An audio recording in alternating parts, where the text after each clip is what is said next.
My son put his hand on my chest at the Christmas dinner table and pushed me to the floor. "This seat," he said, his voice as cold as the winter night, "belongs to my father-in-law. Get out." I fell in front of my entire family, and no one moved to help me up. But what my son didn't know was that the hand he had just pushed away was the same hand that held the master key to the kingdom I had given him. He had no idea that when he woke up the next morning, his entire world would be a smoking ruin and his phone would be lit up with 38 missed calls.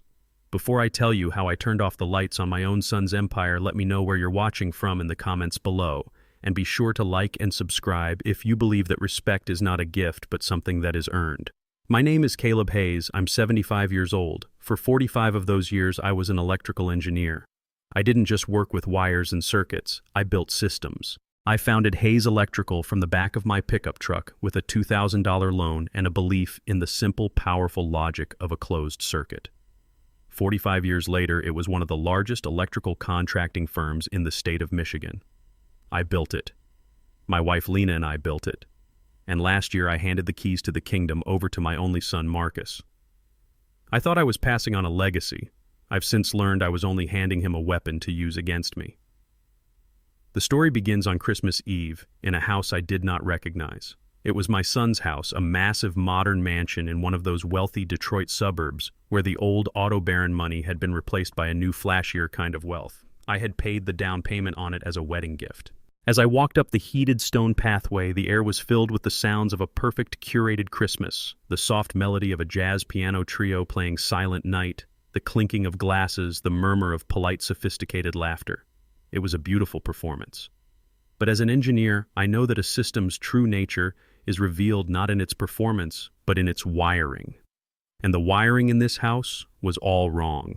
I stepped inside and the warmth was immediate, but it was the sterile, impersonal warmth of a luxury hotel lobby, not a home.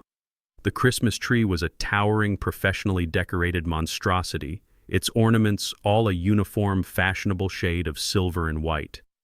There were no handmade decorations from a kindergarten class, no clumsy, sentimental angels. It was a tree designed to be photographed, not to be loved. Chloe. My daughter-in-law, a woman who seemed to be assembled from the pages of a high-fashion magazine, glided over to me. "Caleb," she said, her smile as bright and as cold as the ornaments on the tree. "You made it. Merry Christmas." She kissed the air next to my cheek.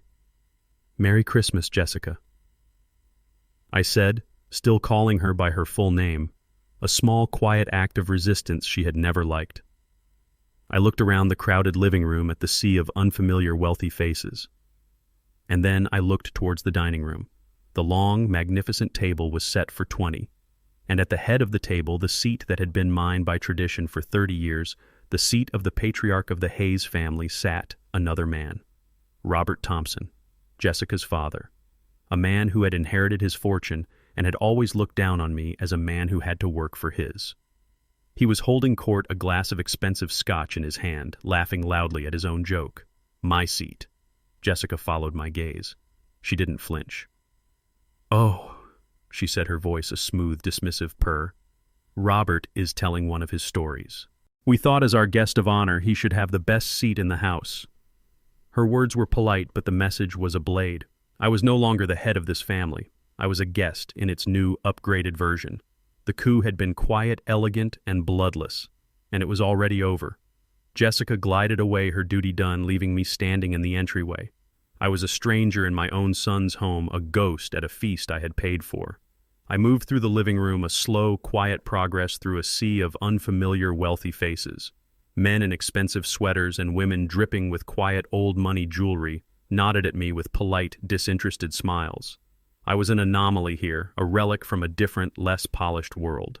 I finally made my way to the dining room, and my heart, which had been a slow, steady beat, gave a single painful thud.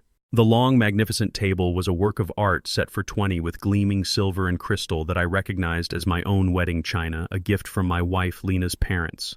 And at the head of the table, the seat that had been mine by tradition for 30 years, the seat from which I had toasted my son's birth, his graduations, his engagement. That seat was occupied. Robert Thompson. Jessica's father sat there as if it were his birthright, a glass of expensive scotch in his hand, holding court, laughing loudly at his own joke. He was a man who had inherited his fortune, and he wore it with the easy, unearned arrogance of a king. I must have stood there for a long time just staring, because Jessica reappeared at my elbow, her touch a light, cool pressure on my arm. "Oh, Caleb," she said, her voice a smooth, dismissive purr. "There you are. We were wondering where you'd gotten to." "Mom, that's my seat, Jessica," I said, my voice quiet but with a core of steel I had not used in a long time. She didn't flinch. Her smile didn't even flicker. "Oh, don't be so old-fashioned," she said, her tone light and patronizing as if speaking to a slightly confused child. "Robert is our guest of honor. We thought he should have the best seat in the house. Your seat is down there," she said, gesturing with a vague, dismissive wave of her hand towards the far end of the long table. "At the end, we've set up a nice little spot for you." I followed her gaze. At the very foot of the table, almost in another room entirely, was a small single chair. It was not a part of the main table arrangement. It was an afterthought, an exile's seat. It was placed next to the small separate table where the younger children, the grandchildren of my cousins, were sitting. I was not just being displaced, I was being demoted, I was being sent to the children's table. The humiliation was so profound, so complete, it was almost elegant in its cruelty. Dinner was a surreal, out-of-body experience. I sat on my small, lonely chair, the sounds of laughter and cheerful conversation from the main table washing over me like the distant roar of the ocean. I ate the expensive, perfectly cooked food without tasting it. I watched my son, my Marcus, at the center of the table. He was playing the part of the new patriarch, laughing at Robert's jokes, refilling his wine glass, a perfect, dutiful son-in-law. Not once in the entire 2 hours of the meal did he look down the length of the table to meet my eyes. Not once. It was a deliberate and total erasure. Finally, the main course was cleared. The dessert, a magnificent flaming Christmas pudding, was brought out. And I knew the time was coming.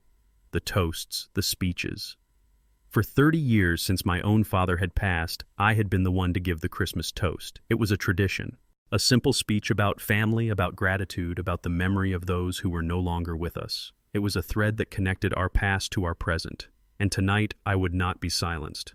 I would not allow them to erase this last, most important piece of my legacy. As the coffee was being poured, I saw Robert Thompson clear his throat, a self-important preparatory sound. He was getting ready to speak from my chair, and I knew it was now or never. I pushed my small chair back and stood up. The movement was a small, quiet act of defiance, but it was enough. A few of my cousins at the far end of the table noticed and fell silent. I held up my hand, a gesture I had made 100 times at this very table. "If I may," I said, my voice not loud but clear and steady, carrying across the room, "as is our family's tradition." I never got to finish the sentence. Marcus, my son, was on his feet in an instant. He moved with a speed and a purpose that was shocking. He was at my side before I could say another word. "Dad, sit down," he hissed, his voice a low, angry whisper that only I could hear. His smile for the rest of the table never wavered. "Marcus," I said, my own voice a quiet warning, "this is our tradition." "The traditions have changed," he said, his voice now as cold as the winter night. And then he did it. He placed his hand, the hand of my own son, flat on my chest. "This year," he said, his voice rising slightly so the rest of the table could hear his next words, "Robert will be giving the toast. Now sit down." The hand on my chest was not a gentle guide. It was a firm, assertive pressure. It was a command. And I, a 75-year-old man who had built an empire from nothing, a man who had never backed down from a fight in his life, did not move. I stood my ground. I looked him in the eye. A flicker of something, a flash of pure, frustrated rage crossed his face. And he pushed. It was not a shove. It was a hard, deliberate, and final act of physical dominance. A son pushing his own father. The force was more than I expected. My old legs, not as steady as they once were, betrayed me. I stumbled backward, my arms flailing for a balance that was not there. The small chair I had been sitting on was not behind me, and I fell. I fell to the floor, my hip hitting the polished hardwood with a sickening thud that seemed to echo in the sudden absolute silence of the room. The pain was a sharp, white-hot flash, but it was nothing compared to the shock. The silence. The entire room, the 20 members of my family, the jazz trio in the corner, the serving staff by the kitchen door was frozen in a tableau of pure, unadulterated horror. They just stared. No one moved. No one spoke. The only sound was the faint, cheerful crackle of the fire in the fireplace. I lay there on the floor of my son's house, a crumpled old man, and I looked up. I looked at the faces of my family, their expressions a mixture of shock, pity, and a terrible, cowardly inaction. I looked at Jessica, my daughter-in-law, who was staring at me with a look of cold, undisguised triumph, and then I looked at my son. He was still standing over me, his hand, the hand that had just pushed me, still held slightly in front of him. He was looking down at me, his father lying on the floor at his feet, and the expression on his face was not one of shock or of remorse or even of anger. It was an expression of pure cold and final indifference. He had won. The coup was complete, and I was the spoils of war. No one moved to help me. Not my brother, not my cousins, and not my son. I was alone, utterly and completely alone. The pain in my hip was a distant, unimportant signal. A new feeling, a feeling as cold and as hard and as clean as a diamond, was forming in my chest. The father, the patriarch, the sentimental old man had died on that floor. And the man who was now slowly, painfully, and by himself beginning to push himself up was someone else entirely. He was an engineer, he was a builder of systems, and he had just discovered a catastrophic failure in his own most important creation. And he knew with a certainty that was as absolute as the law of physics that the only thing to do now was to shut the whole damn system down. I do not remember the drive home. It is a black, empty space in the archive of my memory. I am sure I stopped at the red lights, that I used my turn signals, that I obeyed the simple mechanical rules of the road. But my mind, my soul was not there. It was still on the polished hardwood floor of my son's dining room, looking up at a sea of familiar frozen faces, none of whom reached down to help. I must have gotten home because I found myself standing in my own quiet, dark garage, the engine of my old reliable sedan ticking softly as it cooled. The house was silent. Lena. My wife had been gone for 2 years, but tonight the silence her absence had left was a roaring, deafening void. Christmas Eve, a night for family, and I had never in all my 75 years felt so utterly, completely alone. I walked into the empty house, the house Lena and I had filled with so much love and so many hopes, and I did not turn on the lights. I stood there in the darkness, the faint, cheerful glow of my neighbor's Christmas decorations filtering in through the windows, painting strange, festive patterns on the floor. The pain in my hip from the fall was a dull, persistent throb, a physical echo of the deeper, more profound wound in my heart. My son, my own son, had put his hand on my chest and pushed me. I sank into my old armchair, the one that still held the faint, familiar scent of Lena's perfume, and I looked at the empty seat beside me. "Lena," I whispered into the darkness, "what would you have said? You always saw people so clearly. You would have seen this coming." My mind drifted back, a historian retreating into the archives of a better, happier past. I remembered the early days of Hayes Electrical, not the grand corporation it had become, but the two of us in this very garage late at night, surrounded by spools of wire and half-finished circuit diagrams.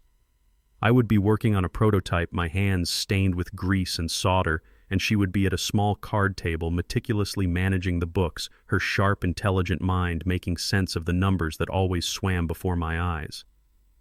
"This isn't just for us, Caleb," she had said to me one of those nights, her voice full of a fierce, beautiful hope as she looked around our cluttered garage. "This is for him. This is for Marcus, so he'll never have to struggle like we did.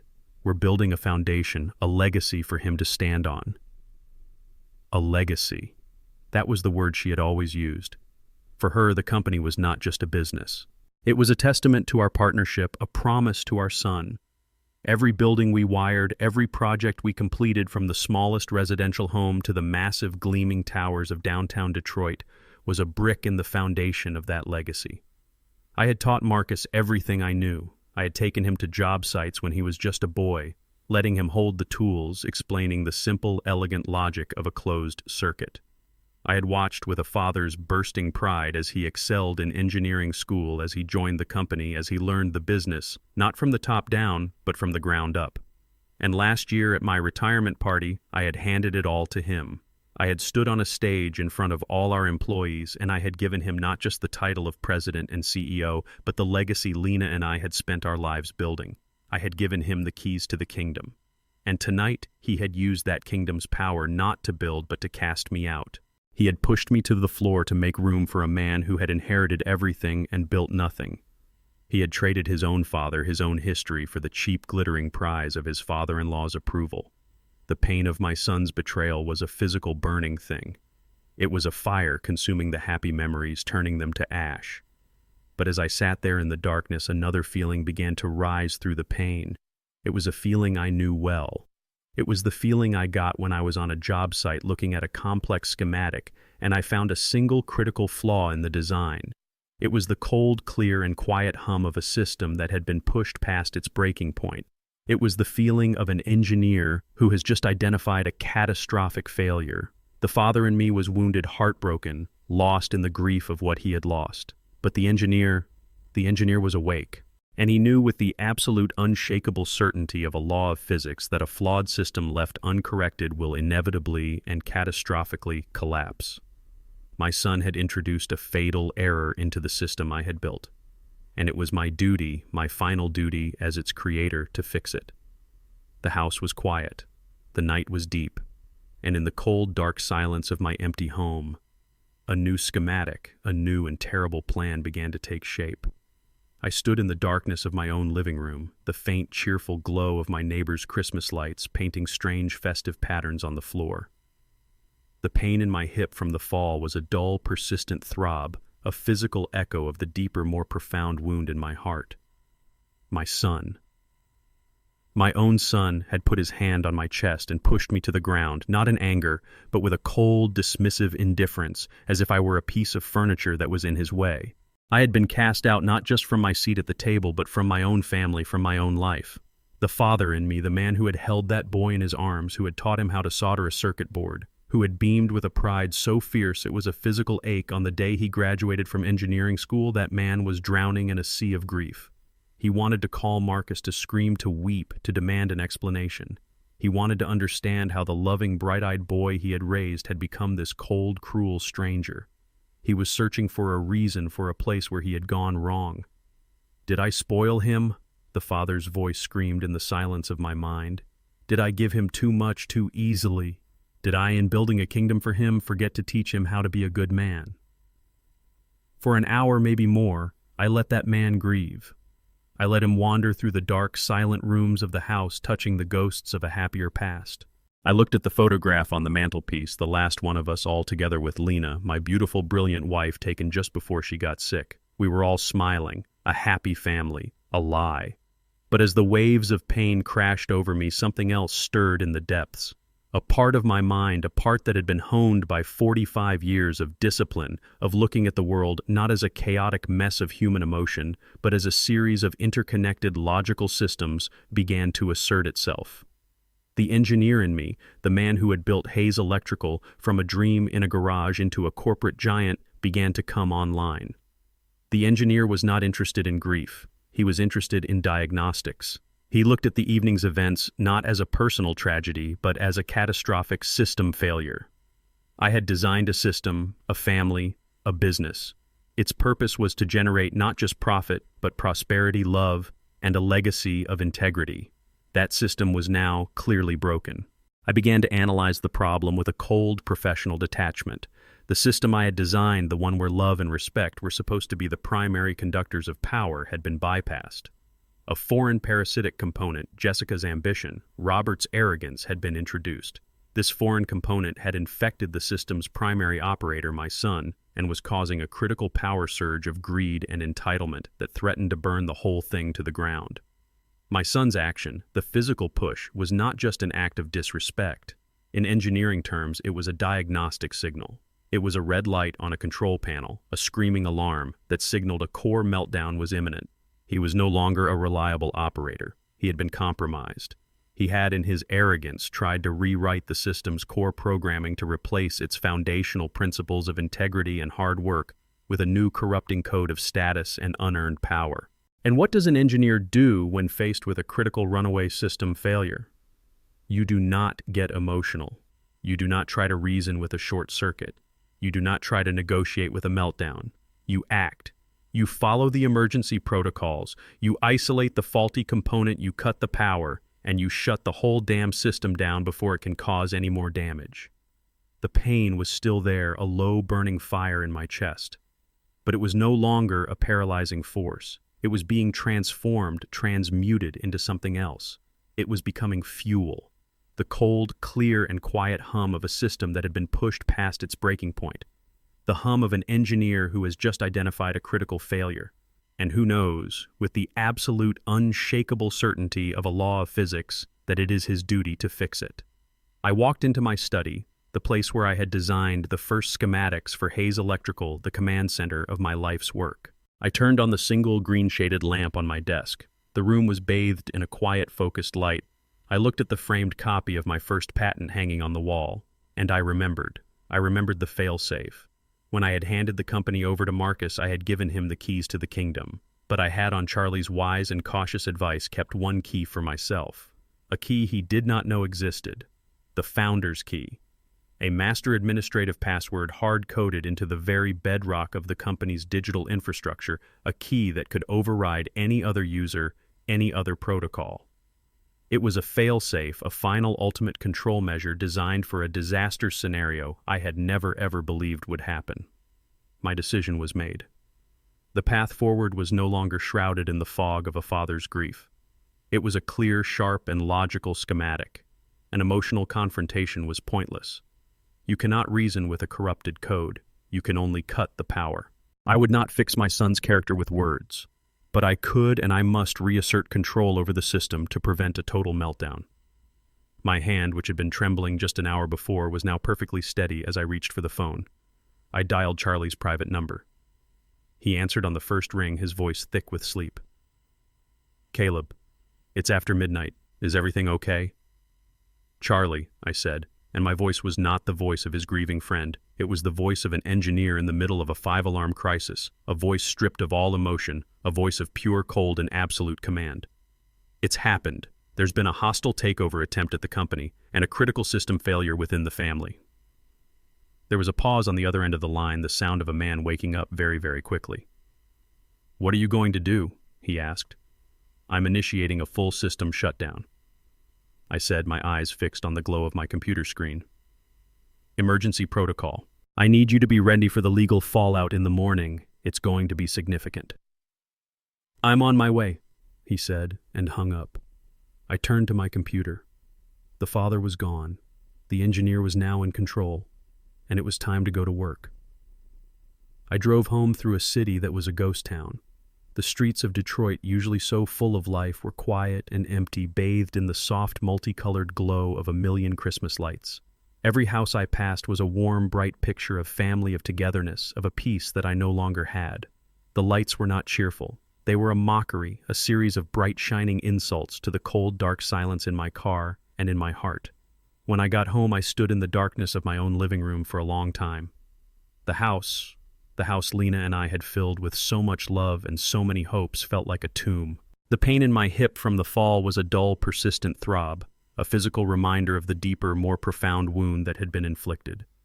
My son, my own son, had put his hand on my chest and pushed me to the ground, not with the hot rage of an argument, but with the cold, dismissive indifference of a man clearing an obstacle from his path. The father in me, the man who had held that boy in his arms, the man who had taught him how to solder a circuit board, that man was drowning in a sea of grief and shame. He wanted to call Marcus, to scream, to weep, to demand an explanation. He was searching for a reason, for a place where he had gone wrong. "Did I spoil him?" the father's voice screamed in the silence of my mind. "Did I give him too much, too easily? Did I, in building a kingdom for him, forget to teach him how to be a good man?" For an hour, maybe more, I let that man grieve. But as the waves of pain crashed over me, something else stirred in the depths. A part of my mind that had been honed by 45 years of discipline, of looking at the world not as a chaotic mess of human emotion, but as a series of interconnected logical systems, began to assert itself. The engineer in me, the man who had built Hayes Electrical from a dream in a garage into a corporate giant, began to come online. The engineer was not interested in grief. He was interested in diagnostics. He looked at the evening's events not as a personal tragedy, but as a catastrophic system failure. I had designed a system, a family, a business. Its purpose was to generate not just profit, but prosperity, love, and a legacy of integrity. That system was now clearly broken. I began to analyze the problem with a cold, professional detachment. The system I had designed, where love and respect were supposed to be the primary conductors of power, had been bypassed. A foreign parasitic component, Jessica's ambition, Robert's arrogance, had been introduced. This foreign component had infected the system's primary operator, my son, and was causing a critical power surge of greed and entitlement that threatened to burn the whole thing to the ground. My son's action, the physical push, was not just an act of disrespect. In engineering terms, it was a diagnostic signal. It was a red light on a control panel, a screaming alarm that signaled a core meltdown was imminent. He was no longer a reliable operator. He had been compromised. And what does an engineer do when faced with a critical runaway system failure? You do not get emotional. You do not try to reason with a short circuit. You do not try to negotiate with a meltdown. You act. You follow the emergency protocols. You isolate the faulty component, you cut the power, and you shut the whole damn system down before it can cause any more damage. The pain was still there, a low-burning fire in my chest, but it was no longer a paralyzing force. It was being transformed, transmuted into something else. It was becoming fuel. I walked into my study, the place where I had designed the first schematics for Hayes Electrical, the command center of my life's work. I turned on the single green-shaded lamp on my desk. The room was bathed in a quiet, focused light. The father was gone. The engineer was now in control. My hand, which had been trembling just an hour before, was now perfectly steady as I reached for the phone. I dialed Charlie's private number. He answered on the first ring, his voice thick with sleep and the warm, happy sounds of a family Christmas in the background. "Caleb, it's Christmas night. Is everything all right?" "Charlie," I said, and my voice was not the voice of his grieving friend. It was the voice of an engineer in the middle of a 5-alarm crisis, a voice stripped of all emotion, a voice of pure, cold, and absolute command. "I'm sorry to call so late, but it's happened." The happy sounds in the background stopped. "What's happened?" he asked, his voice now sharp and focused. "The coup." I said the word precise and deliberate. "It took place tonight at the dinner table. It was definitive." There was a pause, a silence filled with the weight of 60 years of friendship. "My God, Caleb," he said softly. "Are you okay?" "I'm fine," I said. "But the company is not. The system has been compromised. I'm initiating the emergency protocol, the founder's key. I'm shutting it all down, tonight. I need you to be ready for the legal fallout in the morning. It's going to be a storm." "I'll be ready," he said without another question. "What do you need me to do?" "Just be ready," I said. "The war has begun." I hung up the phone. I turned to my computer. It was time to go to work. I did not have to wait long. The sound of Charlie's car in my driveway was a quiet reassurance in the deep, echoing silence of the Christmas night. He came in without knocking, his face a grim mask of concern. He was carrying his old leather briefcase, the one he had carried for 40 years. The one that I knew held the legal architecture of my entire life. He didn't offer condolences. He didn't ask me if I was okay. He saw the cold, hard look on my face, and he knew this was not a time for sentiment. This was a time for war. "Okay, Caleb," he said, his voice a low, serious rumble as he closed the study door behind him. "Report. What happened?" I recounted the events of the evening. I did not speak with the emotional, wounded voice of a father. I delivered the facts with the cold, dispassionate precision of an engineer reporting on a catastrophic system failure. I described the stolen seat at the head of the table. I described my attempt to uphold tradition. And I described the final critical event, the physical altercation, the push, the fall, and the profound, absolute silence of a family that had chosen to be silent, witnesses to a coup. As I spoke, I watched Charlie's face. The concern was still there, but it was being overlaid by a slow-burning, righteous anger. He had been there when Lena and I had signed the first loan for the business. He had held Marcus as a baby at his christening. The betrayal I was describing was not an abstract legal problem for him. It was a deep personal insult. "The arrogance," he whispered when I had finished, his voice a low, dangerous growl. "The sheer, unmitigated gall. To do that to you. In your own son's house, a house you paid for, on Christmas, in front of the whole family. He stood up and began to pace, not with agitation, but with the focused, caged energy of a prosecutor building his closing argument. They've left us no choice, Caleb. They have declared war. I know, I said quietly, and I have no intention of surrendering. Good, he said, stopping his pacing and turning to face me. Because they have made a critical amateur mistake. They believe that because you gave Marcus the title of CEO, you gave him the power. They have forgotten the fundamental difference between an operator and an architect. He paused, a grim, strategic smile touching his lips. Caleb, do you remember when we drafted the final transfer of ownership documents last year? All those long nights. I insisted on that one final clause, the one you thought was paranoid, the one you said you would never need. I knew exactly what he was talking about. The founder's prerogative, I said. The founder's prerogative. He confirmed, his voice full of a grim satisfaction. A clause that states that you, as the founder of Hayes Electrical, retain the permanent, irrevocable right to initiate a comprehensive systems integrity audit at any time without notice in the event of suspected gross mismanagement or actions deemed detrimental to the company's foundational principles. It's a legal parachute, I said. It's more than that, Charlie corrected. It's a weapon, and you, my friend, are about to use it. Now, if I recall the complex, beautiful, and paranoid system you designed for the company's digital infrastructure, that legal clause is linked to a hard-coded administrative backdoor, isn't it? A master key, a founder's key that no one but you has. I leaned back in my chair, a cold, terrible, and powerful sense of clarity washing over me. It's more than a backdoor, Charlie, I said. It's root access. I can see everything. I can control everything. I cannot be locked out. From my own home, I can shut down the entire system. Charlie's smile widened. It was not a happy smile. It was the smile of a general who has just been handed the enemy's battle plans. Then that is what you will do, he said. They believe they have staged a successful coup. We are going to show them that they have only succeeded in staging a palace revolt, and the king is still very much in control of the entire kingdom. He pulled a legal pad from his briefcase and sat down opposite me. The friendly, grieving part of our conversation was over. The work had begun. Okay, Mr. Hayes, he said, his voice all business. Let's outline the protocol for this systems integrity audit.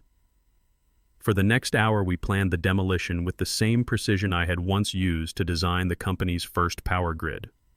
Step 1. The lockout. I began my engineer's mind, now fully engaged. At 3 a.m., when I know they will be asleep, I will use my root access to revoke all executive-level credentials. Marcus, his new CFO, the one he hired from Robert Thompson's company, his entire sycophantic management team. They will wake up in the morning and their passwords, their key fobs, their very digital identities within the company will simply cease to exist. Clean, Charlie said, scribbling a note. What's next? Step 2.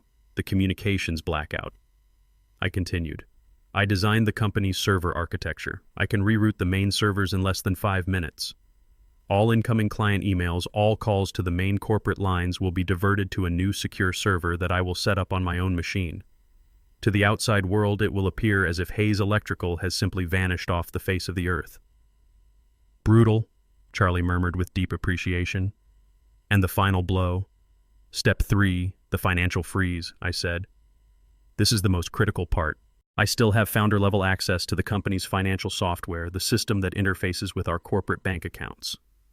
I will place an immediate system-wide administrative hold on all outgoing payments. No payroll, no supplier invoices, no automatic withdrawals. Nothing can move without a 2-factor authentication code that is linked and can only be linked to my personal cell phone. I am turning off the money tap, Charlie, completely. Charlie leaned back, a look of pure, unadulterated admiration on his face. It's a perfect 3-pronged attack, he said. You're taking away their access, their communication, and their money. You're not just shutting them down, you're making the company a black hole. By 9 a.m. tomorrow, all hell will break loose. And what is your role? I asked. My role is the legal shield, he said, his voice firm. When they inevitably wake up and after a few hours of pure panic realize you are behind this, they will come for you. They will have their lawyers send angry letters. They will try to file an emergency injunction to get access back, and I will be waiting. I will respond to their every move by citing the founder's prerogative clause. I will state that you, as the founder, have discovered evidence of gross mismanagement and have initiated a full audit, as is your legal right. I will bury them in so much paperwork, so many motions to produce so many depositions that they will not see the inside of that company again for years, if ever. The plan was complete. It was a beautiful plan in its terrible logical simplicity. I would not be attacking them. I would simply be turning off the power. They had taken the keys to the kingdom, but they had forgotten that I was the man who had built the power plant. The father who had been pushed to the floor was gone. In his place was the engineer. And the engineer was about to remind his son a fundamental lesson. You never ever disrespect the man who designed the system, because he is the only one who truly knows how to turn it off. Charlie left just after 2 a.m. He left me with a firm handshake, a look of grim resolve, and a final quiet word, "Good luck, Caleb." I didn't need luck. I had a plan, I had a schematic, and I had the key. After he was gone, I stood in the silence of my study for a long time, listening to the quiet hum of the house. Outside, the Christmas lights on my neighbor's house blinked red and green, a cheerful, mindless rhythm in the deep, silent dark of the night. Christmas, a time for family, a time for peace. And here I was in the dead of night, preparing to wage a war against my own son. The father in me, the man who had grieved just a few hours before, was gone, silenced by the cold, hard logic of the engineer. The engineer knew that a compromised system could not be tolerated. It had to be isolated and shut down. I sat down at my desk, the old familiar leather of my chair creaking a soft protest in the silence. I turned on my computer. The screen came to life, its cool blue light pushing back the shadows in the room. This machine, this desk, this room, this was where Hayes Electrical had been born. It was here that I had drawn the first circuits, written the first lines of code for our proprietary management software, and sketched out the business plan on the back of a napkin with Lena. It was a place of creation, and tonight I was about to use it as a place of demolition. My plan was not one of hot-headed revenge. It was a cold, surgical, and in its own terrible way, beautiful act of engineering. I was not going to steal their money or destroy their company. I was simply going to turn off the power. I opened a secure encrypted browser and typed in a long, complex web address from memory. It was not the public login page for the company. It was a secret portal, a digital maintenance hatch I had built into the very foundation of the company's online architecture 20 years ago. A back door that only the system's original architect knew existed. The screen that appeared was a simple, stark black and white login prompt. No company logo, no friendly welcome message. Just a single blinking cursor waiting for the master key. My fingers hovered over the keyboard. This was the final moment of decision, the point of no return. Once I crossed this threshold, the father of Marcus Hayes would be gone forever, replaced by something colder, harder, and far more dangerous. I thought of Lena. I thought of my fall on the hard, polished floor. I thought of my son's indifferent eyes. And my resolve, which had been forged in the fire of that humiliation, became as hard and as unbreakable as a diamond. I typed in the password, a long, complex string of characters I had not used in over a year, but one I had never forgotten. Lena, my North Star 1975, my wife's name, the year we were married, a password created in a time of love now being used as a key to a war. The irony was a bitter taste in my mouth. My finger hovered over the enter key. The system I had built was a living thing, a complex network of clients, employees, and finances. To shut it down even for a day would cause chaos. It was a monumental, irreversible step, but they had left me no other choice. I pressed the key. The simple login screen vanished, and in its place, the master control panel of Hayes Electrical bloomed into view. A cascade of data, of system statuses, of financial dashboards, of live project tracking. It was the digital heart of the empire I had built, and it was now beating to my command. The system recognized its creator. The father had been cast out. But the architect was now in full control. It was time to begin the audit. The plan was in place. The legal machinery with Charlie at the helm was primed and ready. But the first, most critical, and most personal act of this quiet war had to be executed by me and me alone. It was an act of engineering, a systems correction. It required a cold, steady hand and a complete and total suppression of the grieving father in my heart. After Charlie left, I walked into my study. It was 3 o'clock in the morning on the day after Christmas. The house was a tomb of silence. Outside, the world was a peaceful, festive picture of blinking lights and soft, new-fallen snow. Inside, I was preparing to dismantle an empire. I sat down at my desk, the place where Hayes Electrical had been born from 1,000 late-night schematics and a dream. I turned on my computer and its cool blue light pushed back the shadows. My actions were not those of an angry, vengeful man. They were the slow, deliberate, and methodical actions of a systems engineer preparing to perform a high-risk critical shutdown. I opened a secure encrypted browser and typed in the long, complex web address from memory. It was the back door I had built into the very foundation of my company's online architecture 20 years ago, a digital maintenance hatch that only the system's original architect knew existed. The screen that appeared was a simple, stark, black and white login prompt. No company logo. No friendly welcome message, just a single blinking cursor waiting for the master key. My fingers hovered over the keyboard. This was the final moment of decision, the point of no return. I typed in the password, a long, complex string of characters I had not used in over a year, but one I had never forgotten: Lena My North Star 1975. My wife's name. The year we were married. A password created in a time of love now being used as a key to a war. I pressed enter. The login screen vanished, and in its place the master control panel of Hayes Electrical bloomed into view, the digital heart of the empire I had built. It was all there. A cascade of data, of system statuses, of financial dashboards, of live project tracking. I was in. The system recognized its creator. Phase 1, the lockout. I navigated to the user administration panel. A list of every employee at Hayes Electrical appeared, from the janitors to the executives. I scrolled down until I found the name I was looking for: Hayes Marcus, President and CEO. The title, the one I had so proudly bestowed upon him, now looked like a cruel joke. I thought of his hand on my chest, of his cold, indifferent eyes as I lay on the floor. He was not a CEO. He was a faulty component, a corrupted file that was threatening the integrity of the entire system. And it was my duty to isolate him. I selected his profile. A menu of options appeared. I clicked the one marked Revoke All Permissions. A confirmation box, a final digital safeguard I had designed myself, popped up on the screen. Are you sure you want to permanently revoke all administrative and user access for this individual? This action is irreversible without founder-level authorization. I clicked Confirm. A small green checkmark appeared next to his name, and then his entire profile grayed out, becoming inert, powerless. I was not just deleting a user, I was performing a digital amputation. I then repeated the process. Jessica Thompson, my daughter-in-law, whose official title was brand consultant, a position she had invented for herself that came with a 6-figure salary and no discernible responsibilities. Revoke. Confirm. Then the new CFO Marcus had hired from his father-in-law's company. Revoke. Confirm.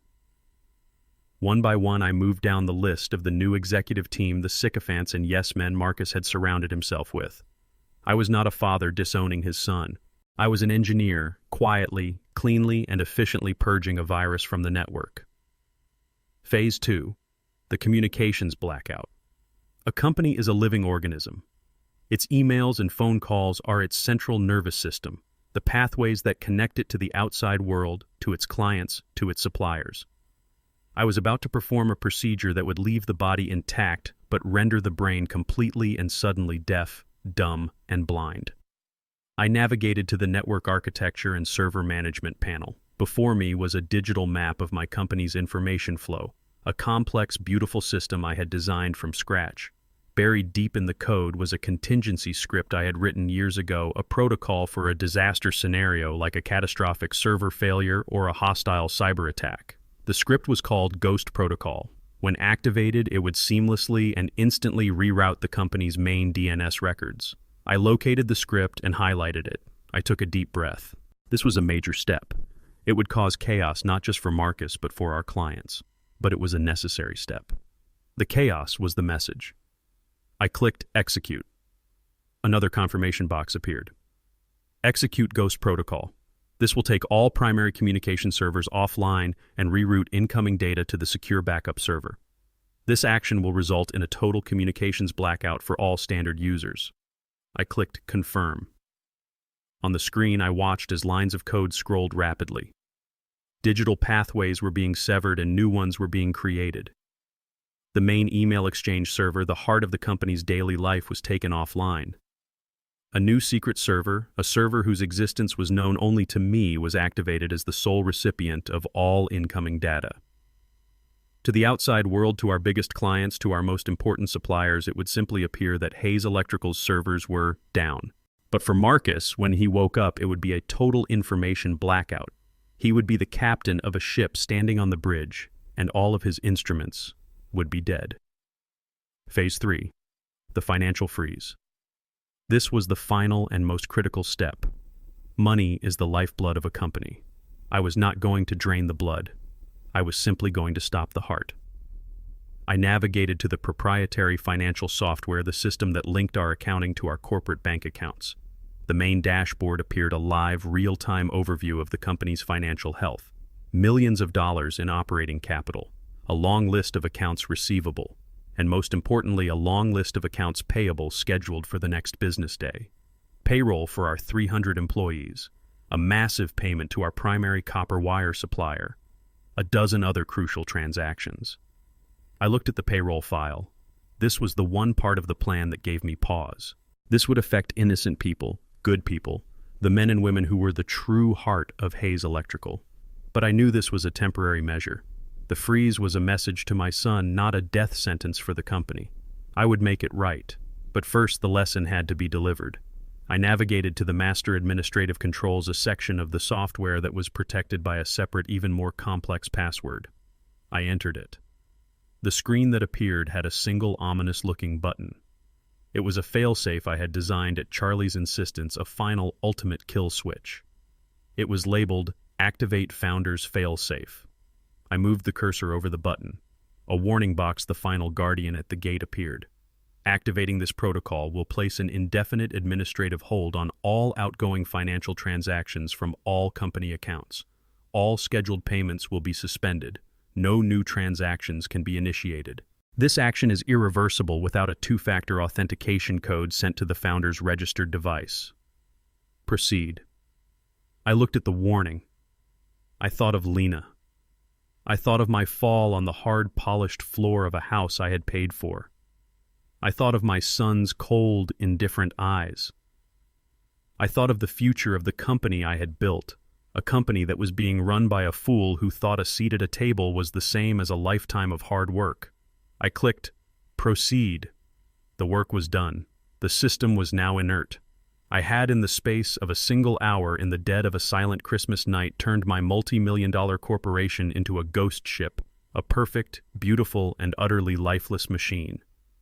I logged out of the founder's portal. The master control panel disappeared, replaced by the simple black and white login screen. I shut down my computer. My study was plunged into darkness, save for the blinking, cheerful, and oblivious Christmas lights outside my window. All that was left was the chaos that would begin when the sun came up and my son, the new king, tried to flick a switch that was no longer connected to anything. I sat in the deep, enveloping silence of my study, the faint blue light of the computer screen now dark. The work was done. The system was now inert, a ghost ship adrift and silent on the vast digital sea. It was 4 o'clock in the morning on the day after Christmas, a day that would, I knew, be the longest and most terrible of my son's life. As I sat there, a quiet, invisible engineer in my secret command center, I knew that on the other side of the sleeping city, my son was sleeping the sound, dreamless sleep of a victorious king. He had faced his rival, the old, fading patriarch, and he had won. He had pushed me to the floor, and in doing so had solidified his own place at the head of the table. I could picture his morning with a perfect and terrible clarity. He would wake up late, well after 10 o'clock, in the massive, sun-drenched master bedroom of the house I had helped him buy. The first thing he would feel would not be guilt or remorse or even a flicker of filial concern. He would feel the pleasant, dull ache of a mild champagne hangover, a physical reminder of the celebration that had continued long after I had made my quiet, shamed exit from his home. He would roll over in his $1,000 sheets and look at his beautiful wife Jessica sleeping beside him. And he would feel a surge of pure, unadulterated pride. He had done it. He had finally and publicly broken free of his father's long shadow. He had chosen his new family, the wealthy, powerful Thompson clan, over the old, sentimental Hayes legacy. He had won the approval of his formidable father-in-law, Robert. He was no longer just the son of Caleb Hayes, the founder. He was his own man, the undisputed CEO, the new king. He would think about the previous night's events not with a son's shame, but with a businessman's satisfaction. His father had been an obstacle, an old-fashioned sentimental relic who didn't understand the new, more aggressive vision he had for the company. And he? Marcus had handled the situation. He had removed the obstacle. It had been unpleasant. Yes, the fall had been a bit more dramatic than he had intended, but it was a necessary business decision. A changing of the guard. He would swing his legs out of bed and slip his feet into silk slippers. He would shrug on an expensive cashmere robe. He would walk to the vast floor-to-ceiling windows and look out over his perfectly manicured, snow-covered lawn. He would see his Porsche and her Range Rover parked in the driveway. He would feel the satisfying, solid weight of his own success. He was the master of his universe. He would go downstairs to the vast, silent, and sterile kitchen, a space that looked like it had been lifted from a design magazine. He would make himself an espresso from a machine that cost more than my first car. And as the rich, dark liquid filled his cup, Jessica would appear wrapped in a matching silk robe, her expression one of sleepy, smug satisfaction. "Good morning, Mr. CEO," she would say, her voice a low, sultry purr. She would come up behind him and wrap her arms around his waist. "Did you sleep well?" "Like a king," he would reply, turning to kiss her. "It was a successful coup, wouldn't you say? Your father was a disgrace," she would say, her voice sharp and cold. "He tried to ruin our Christmas. You did what had to be done." Robert was very impressed. He said you finally showed some backbone. The praise from her father, the man he so desperately wanted to impress, would be the final perfect confirmation of his victory. He had not just won control of the company. He had won the respect of the man whose respect he valued more than my own. He would sip his espresso, a feeling of supreme, unassailable confidence settling over him. He would see his phone sitting on the marble countertop where it had been charging all night. But he would not pick it up. Not yet. This was a new day, a new era. He was the one in charge now. He was not beholden to the frantic early morning demands of his clients or his employees. The world could wait for him. "Let them wait," he would say to Jessica with a confident smirk, gesturing to the silent phone. "I'm having my coffee. The king is in his castle. The world can wait for me today." He would be enjoying the quiet of his victory, a quiet I had so carefully and so completely engineered for him. He would not yet know that it was not the quiet of peace, but the profound, unnatural quiet of a machine that has been silently and totally shut down. He saw himself as a conqueror. A historian knows that the most dangerous moment for any conqueror is the morning after the victory, when arrogance blinds him to the insurgency that is already gathering in the shadows. He thought he was demonstrating his power. In reality, he was just delaying the inevitable discovery of his own absolute and total powerlessness. After another 10 minutes of quiet, self-satisfied celebration, he would finally casually saunter over to the counter and pick up his phone. He would be ready to start his day, to issue his commands, to rule his kingdom. He would expect to see a few emails, perhaps a text message from a friend wishing him a Merry Christmas.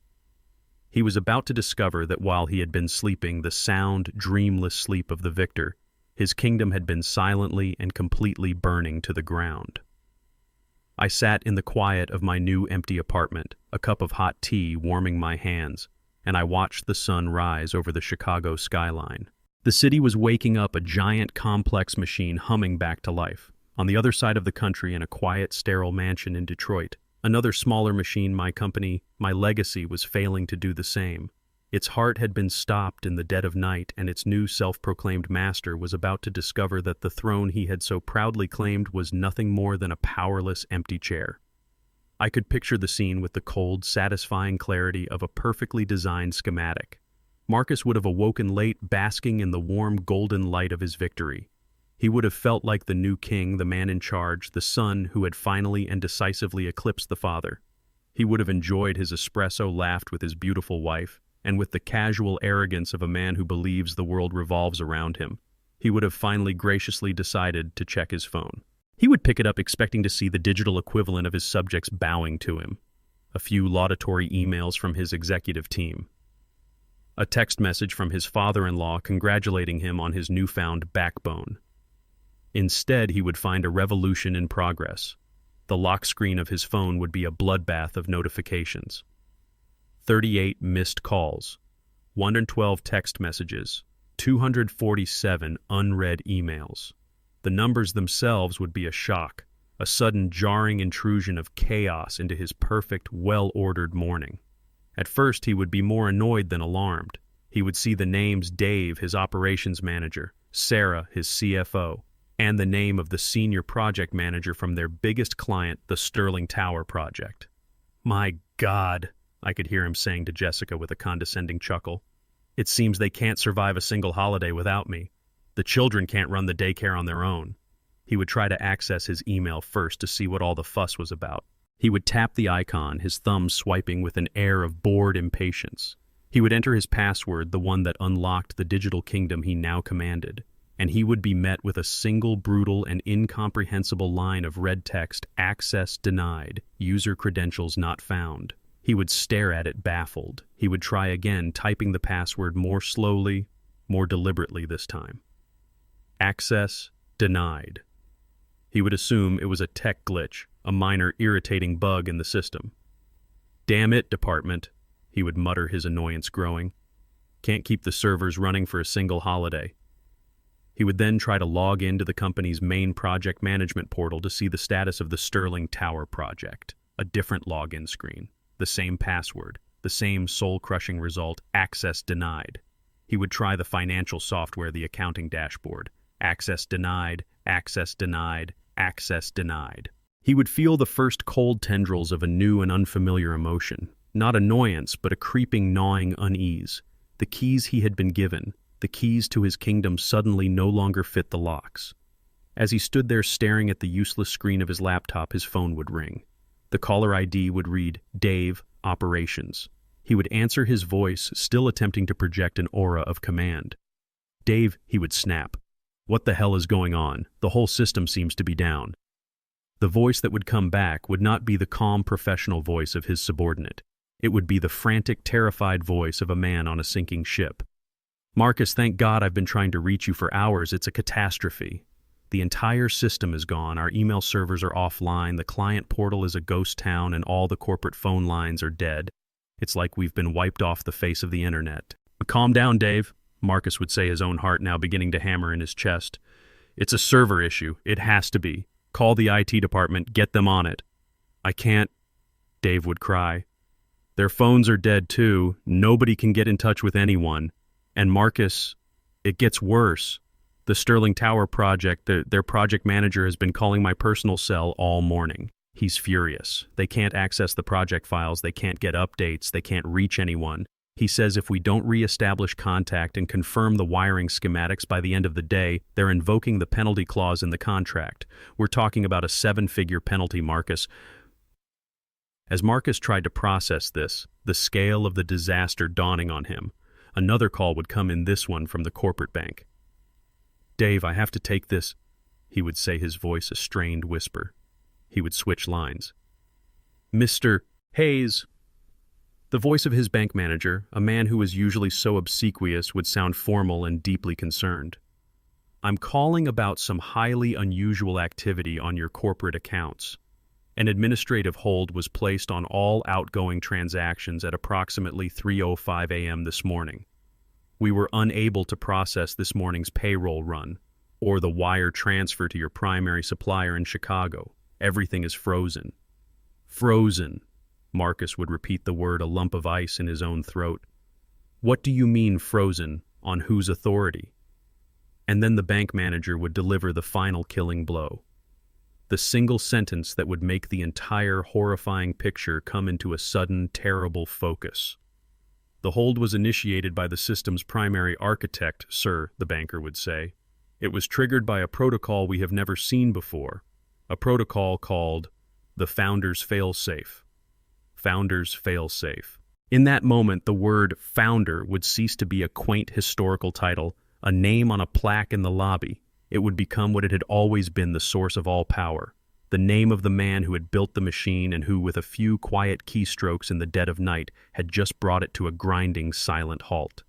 My son would finally horribly understand. It was me. He would hang up on the banker without another word. The full catastrophic scope of the disaster would now be clear. He was locked out. The company was blind, deaf, and dumb. And the money, the lifeblood of the entire enterprise, was frozen solid. He was a king sitting on a throne in a kingdom that had overnight completely ceased to exist. And then his phone would begin to ring, and it would not stop. A flood of calls, a tidal wave of consequences. His CFO screaming about the payroll. His suppliers demanding to know why their payments had been rejected. His father-in-law, Robert Thompson, his voice a low, furious growl demanding to know why his daughter's husband had suddenly become the most incompetent man in the state of Michigan. And most of all, the client from the Sterling Tower, his voice now a cold, lethal promise of a lawsuit that would bankrupt the company 10 times over. Each call would be a new wave crashing against the fragile shore of his arrogance. The operations manager reporting that the ship was blind, the banker reporting that the engines were dead, the client reporting that the storm had arrived, and he, the captain, was locked out of the bridge, a powerless, pathetic spectator to the shipwreck of his own making. Jessica would come into the room drawn by the sound of the incessantly ringing phone and her husband's ragged, panicked breathing. "What is it, Marcus?" she would ask, her voice still full of a sleepy morning annoyance. "What is all that noise?" And he would look at her, the woman for whom he had committed this act of patricide, the woman for whom he had seized the throne, and he would answer her with the broken, whispered voice of a deposed and utterly defeated king. "It's my father," he would say. "He shut it all down." The coup was over. The counter-coup had been a complete and total success. All that was left was for the deposed king to come and beg for the mercy of the man he had pushed to the floor. The initial storm of 38 missed calls was just the outer band of the hurricane. The true destructive force of the storm, the eye wall, was still to come. I knew the sequence of events with the certainty of an engineer who has just run a stress simulation to its breaking point. The system's internal failures, the lockouts, the communication blackout, the financial freeze, were designed to cause a catastrophic external failure, and I knew exactly where that failure would manifest first. The Sterling Tower project, it was the largest contract in the history of Hayes Electrical, a $50 million deal to wire a new state-of-the-art skyscraper in the heart of downtown Detroit. It was a legacy project, the kind of job that defined a company's reputation for a generation. It was a contract I had personally secured, a deal built on a 20-year relationship of trust with its formidable CEO, a man named Arthur Sterling. And I knew that Arthur Sterling did not tolerate failure. In my mind's eye, I could see the scene in my son's house with a perfect, terrible clarity. The initial confusion and annoyance of the morning would have by now metastasized into a full-blown frantic panic. Marcus would be in his sleek, minimalist home office, a room that had always been a stage for his performance as a CEO, but was now a very real and claustrophobic prison. He would be on the phone with his operations manager, Dave, his voice a frantic, desperate bark. "What do you mean you can't get the schematics? They're on the server," he would be shouting. "Marcus, there is no server." Dave's voice would come back tinny and terrified. "The server is a ghost. The entire network is a black hole. I've been trying to call our IT provider for 3 hours, and their lines are busy. I think they're being flooded with calls from every one of our employees who can't log in." As he was speaking, Jessica would burst into the room, her face pale, her hands trembling. "It's the bank," she would say, her voice a reedy whisper. "They called again. They said the payroll run for all 300 employees was rejected this morning. The union is already calling. They're threatening to walk off every single one of our job sites by noon if their people aren't paid." Marcus would be staring at her, his mind unable to process the sheer scale of the cascading disaster. The company was blind, it was deaf, and now it was broke. And at that exact moment of his maximum despair, his personal cell phone would ring. The caller ID would be a name that would make his blood run cold. Arthur Sterling. He would have no choice but to answer. He would gesture frantically for Jessica to be quiet, and he would try to compose his voice into some pathetic imitation of a man in control. "Arthur," he would say, his voice a strained false baritone. "Good morning. I was just about to call you." The voice that would come back would not be the friendly, collegial voice of a business partner. It would be the low-controlled and absolutely lethal voice of a man who is being cost a fortune with every passing second. "Hayes, bitte," Sterling would begin dispensing with any pleasantries. I have been trying to reach your company for the past 3 hours. My project manager is currently standing on the 45th floor of my new tower with 150 union electricians who are being paid a total of $10,000 an hour to stand around and do absolutely nothing. They are doing nothing because your team has missed the 8 a.m. deadline for the final power grid schematics for floors 45 through 60. Your servers are down, your phones are disconnected, and my multi-billion-dollar project is now officially 24 hours behind schedule because of you. You have 60 seconds to explain yourself before I call my lawyers. I could see my son, my proud, arrogant son, physically wilting under the force of that cold, quiet fury. He would stammer, he would try to lie, to spin a story about a massive, unexpected, and unprecedented server failure. "Mr. Sterling, I am so sorry," he would plead. "We've had a catastrophic technical issue overnight. A cyber attack, we think. My entire IT team is working around the clock to resolve it. Stop." Sterling would cut him off the single word a whip crack. "I am not interested in your technical issues, son. I am interested in my project. I had a contract with your father for 20 years. In 2 decades, Caleb Hayes never missed a single deadline, not one. I gave you the courtesy of continuing that contract after he retired because of my profound respect for him. I assumed his competence, his integrity had been passed down. It appears I was wrong. It appears the only thing you inherited was his name." The words would be a deliberate and brutal blow to Marcus's ego. To be called incompetent was one thing. To be told he was a failure in the shadow of his own father, that was a different kind of damnation. "Here is what is going to happen, Marcus." Sterling would continue, his voice now a quiet, deadly promise. "You have 24 hours, not 25. You have until 9 a.m. tomorrow morning to get your house in order to deliver those schematics to my project manager and to have a full crew on my site ready to work. If you fail to meet that deadline, I am invoking the breach of contract clause section 12 paragraph B. I will terminate the contract. I will sue your company for the full and total cost of the project delays, which as of this moment are running at approximately $200,000 an hour. And I will then pick up my phone and I will call every other major developer in this city, and I will personally see to it that Hayes Electrical never works on another major construction project in the state of Michigan again. Am I clear?" Marcus would be speechless, able to manage only a choked, pathetic, "Yes, sir." 9 a.m. Hayes, Sterling would say, and then he would hang up.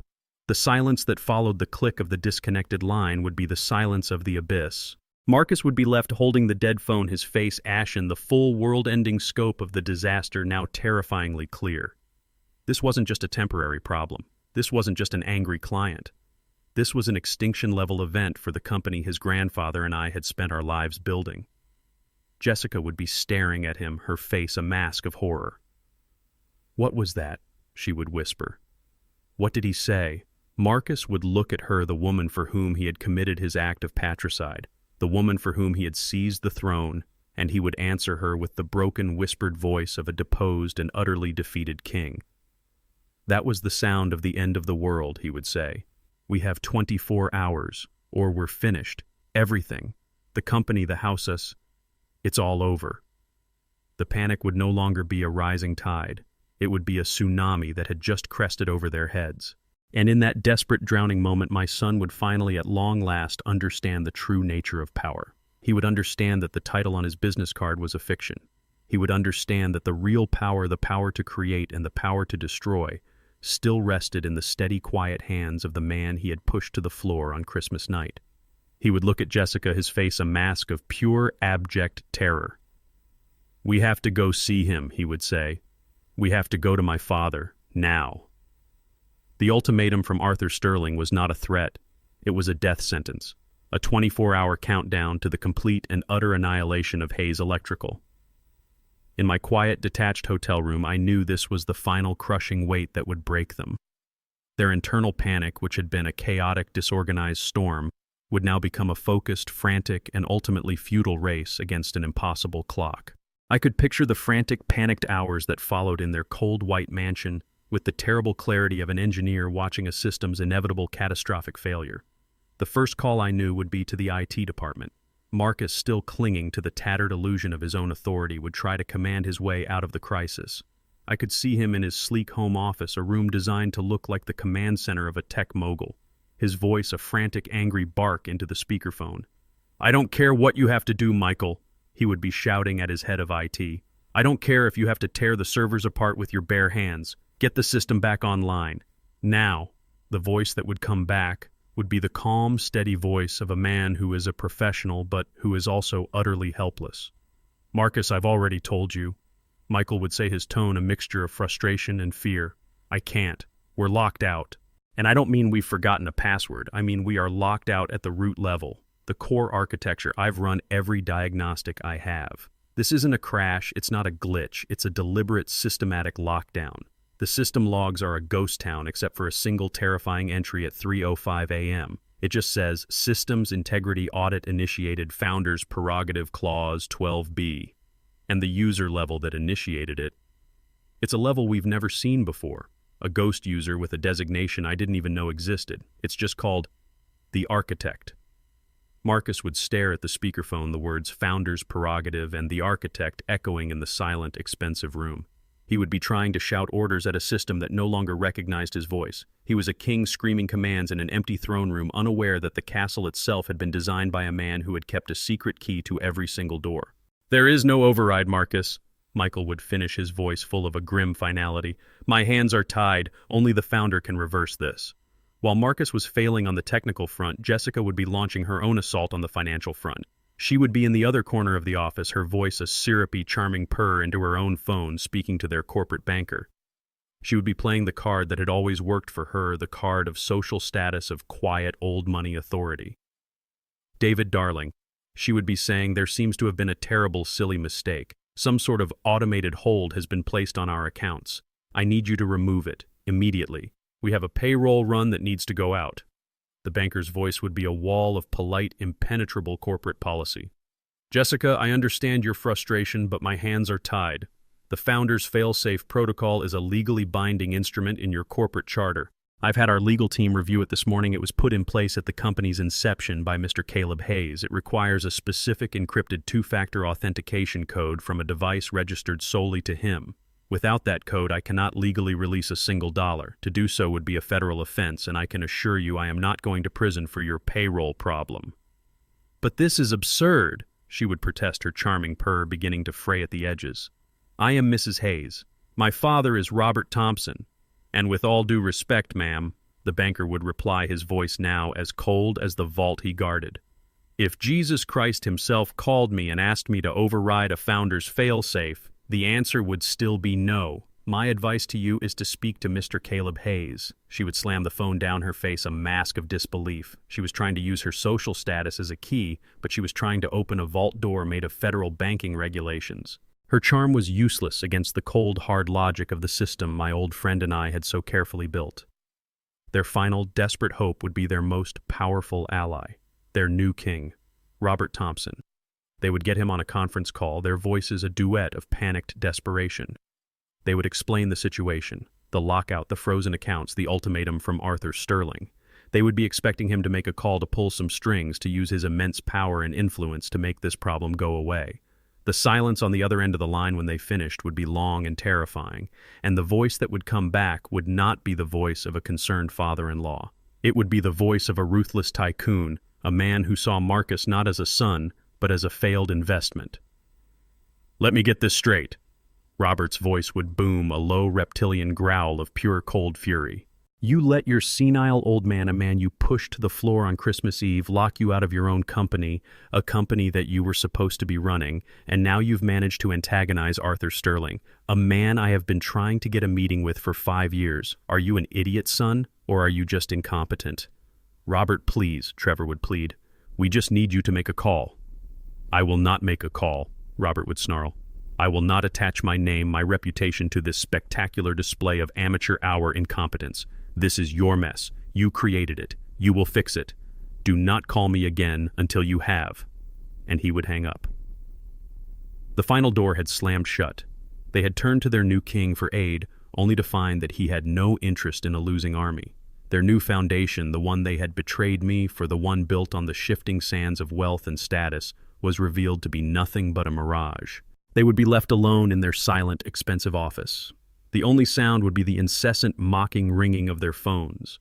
The ticking of Arthur Sterling's 24-hour clock would be a deafening roar in their ears. They had tried the technical solution. They had tried the financial solution. They had tried the political solution. Every door was locked. Every path was a dead end, and they would be left with one single humiliating and absolutely unavoidable truth. There was only one key that could open these doors, and that key was in the hands of the man they had cast out into the cold. I can see my son, his face ashen, his arrogance shattered, looking at his wife in a state of pure, abject defeat. "It's him," he would whisper the words, a final, terrible confession of his own powerlessness. "He's the only one. He's the only one with the key." And the new king, the conqueror, the man who had so proudly taken his seat at the head of the table, was finally forced to understand a simple truth of power.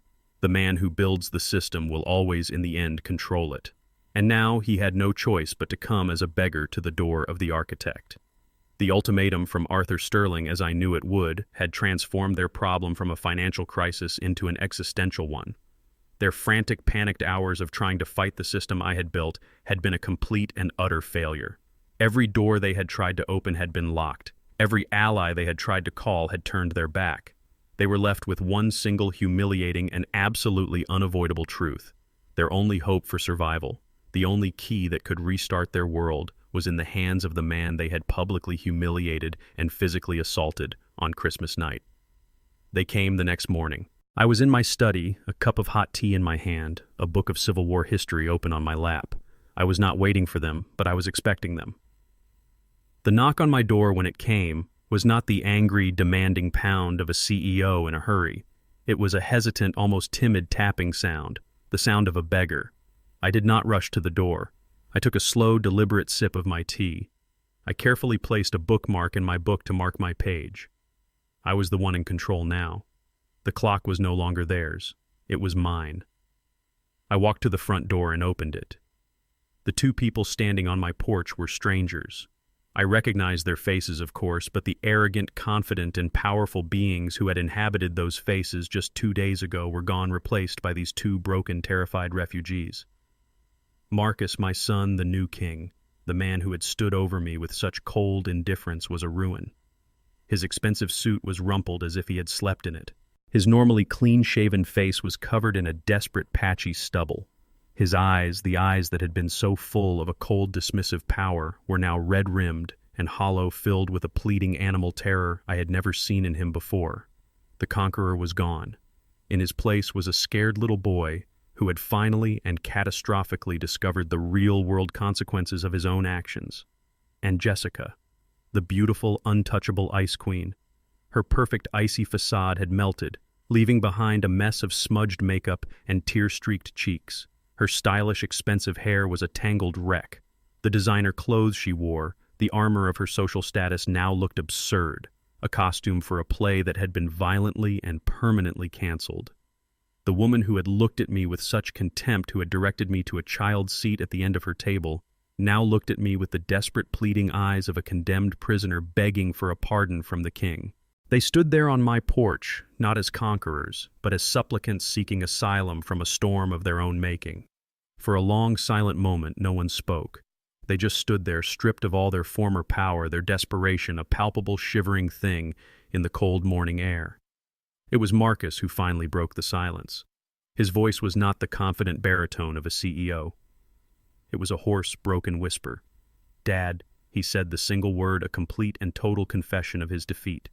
He looked as if he was about to say more, but his throat seemed to close, and a dry, ragged sob escaped his lips instead.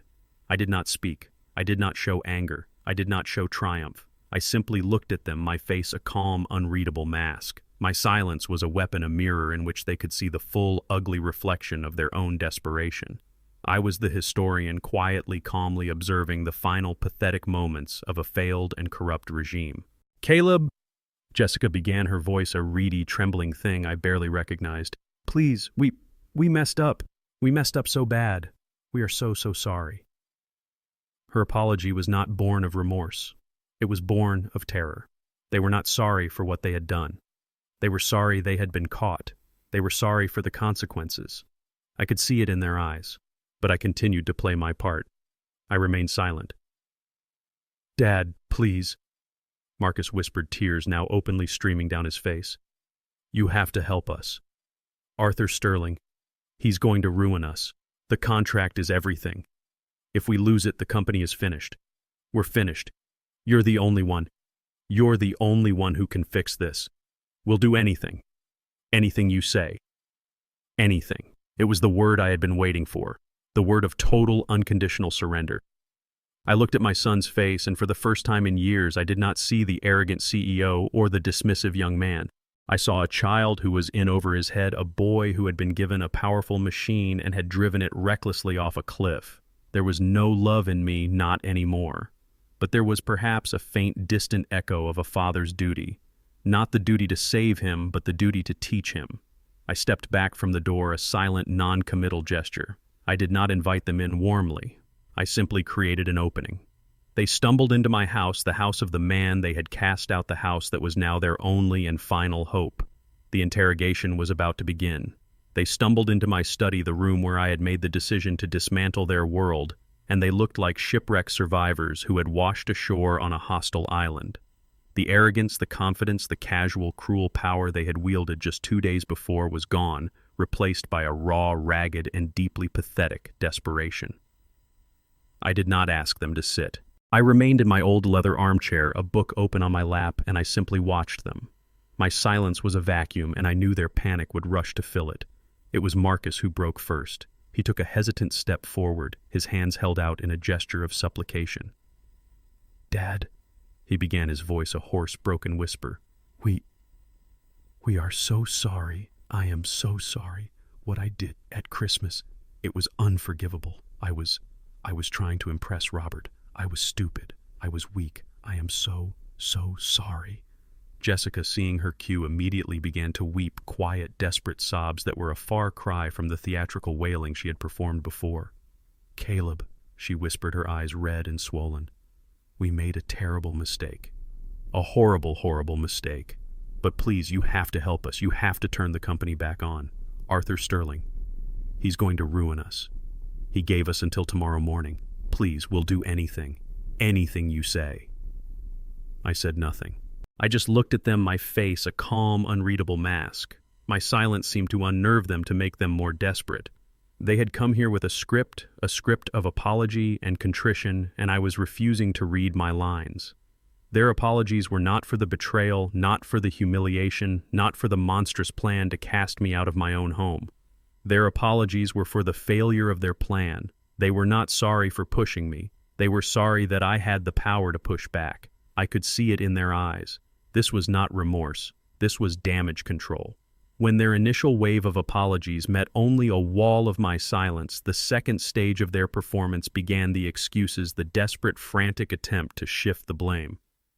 It was Robert, Marcus stammered, his eyes darting around the room looking for any narrative that might save him. He got in my head. He has this way of making you feel small. He said I wasn't a real CEO until I could make the tough decisions. He said you were a relic, an obstacle to the company's future. I didn't believe him, not really, but I wanted his respect. I wanted to prove to him, to Jessica, that I was a real man, a real leader. So now, he was a victim of his father-in-law's toxic masculinity. A fascinating, if predictable, defense. Jessica, hearing her cue, immediately began to weave her own thread in this tapestry of lies. He's right, Caleb, she said, her sobs subsiding as she shifted into the role of the supportive, if misguided, wife. My father can be a bully. He put so much pressure on Marcus. And I just wanted my husband to be happy, to be successful. The lifestyle, the house. I didn't know where the money was coming from. He told me the company was doing better than ever. I was so proud of him. I never questioned it. I was a fool, a naive, trusting fool. I should have seen it.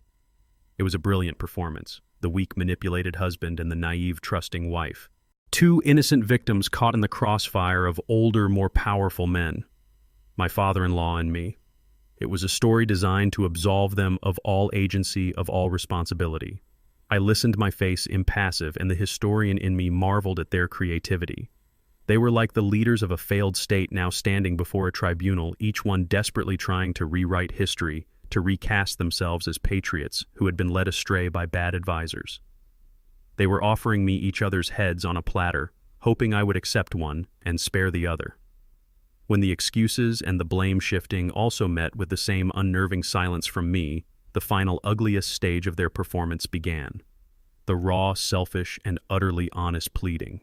Their stories of victimhood had failed, so now they would appeal to my self-interest, to the one thing they truly understood: money. "Dad, the company."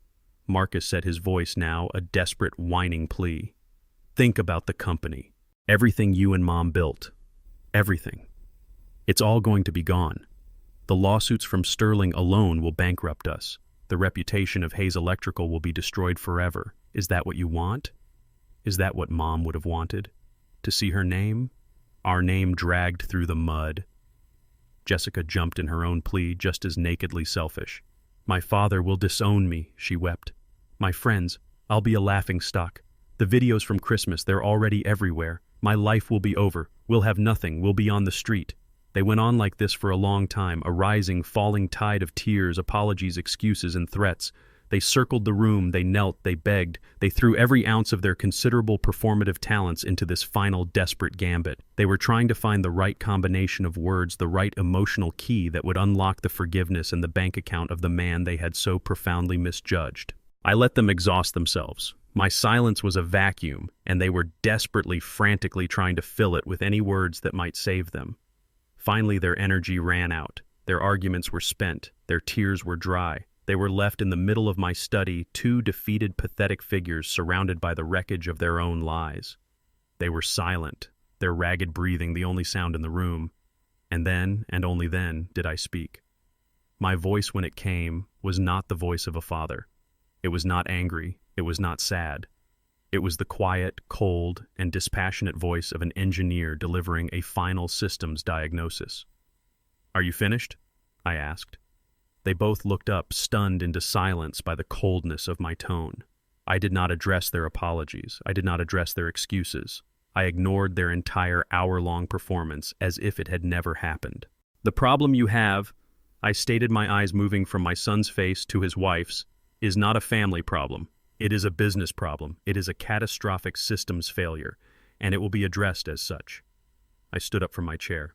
"You have in the space of a single year taken a profitable, respected, and stable company, a company your mother and I spent 40 years of our lives building, and you have driven it to the brink of total collapse.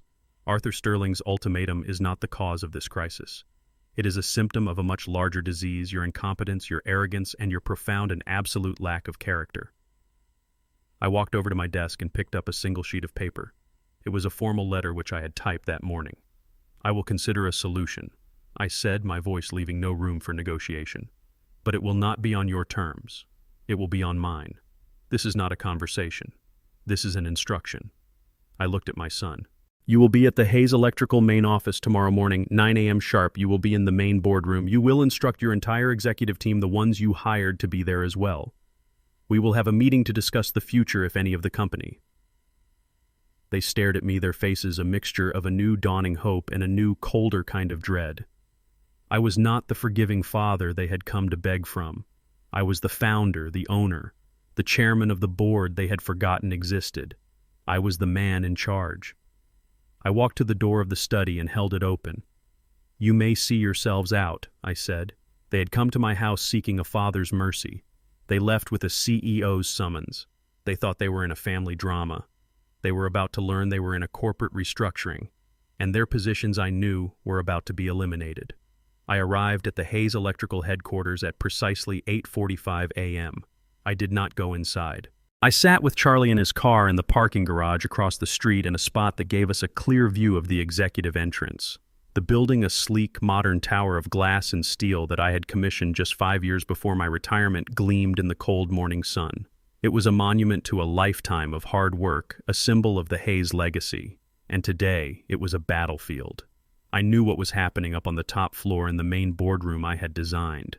It was a scene I had envisioned with the clarity of an engineer reviewing a schematic. It was a scene of quiet corporate terror. The room itself would be a picture of imposing power. A long, polished mahogany table that could seat 30. expensive ergonomic leather chairs, and a single massive floor-to-ceiling window that offered a panoramic godlike view of the city of Detroit. It was a room designed to intimidate, to project an aura of unshakable success. But this morning that aura would be gone, replaced by the thick, suffocating atmosphere of a royal court that has just learned the king is dead and a new, unknown, and possibly hostile monarch is about to be crowned. They would all be there. Marcus's new executive team, the slick, ambitious men he had hired from his father-in-law's world, would be clustered at one end of the table. They would be whispering their faces a mixture of anger and anxiety. They would be talking about lawsuits, about corporate governance, about the outrageous, senile overreach of the old man. Their loyalty was to Marcus, or rather to the power and the paychecks he had provided, and they could feel that power slipping away.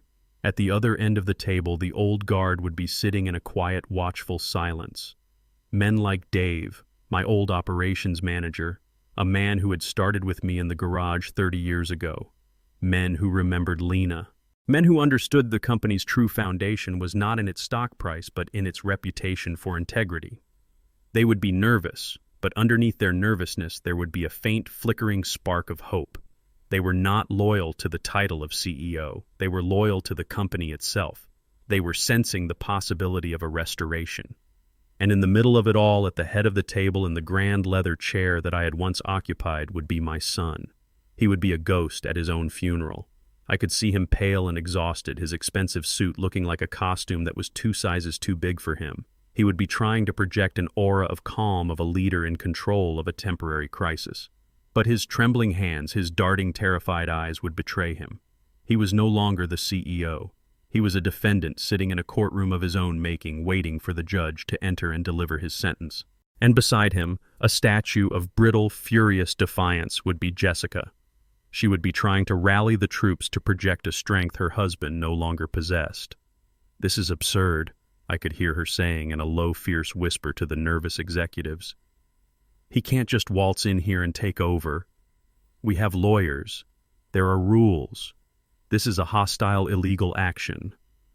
But her bravado would be a thin, fragile mask over her own terror. She more than anyone knew that the world she had so carefully constructed was on the verge of total, catastrophic collapse.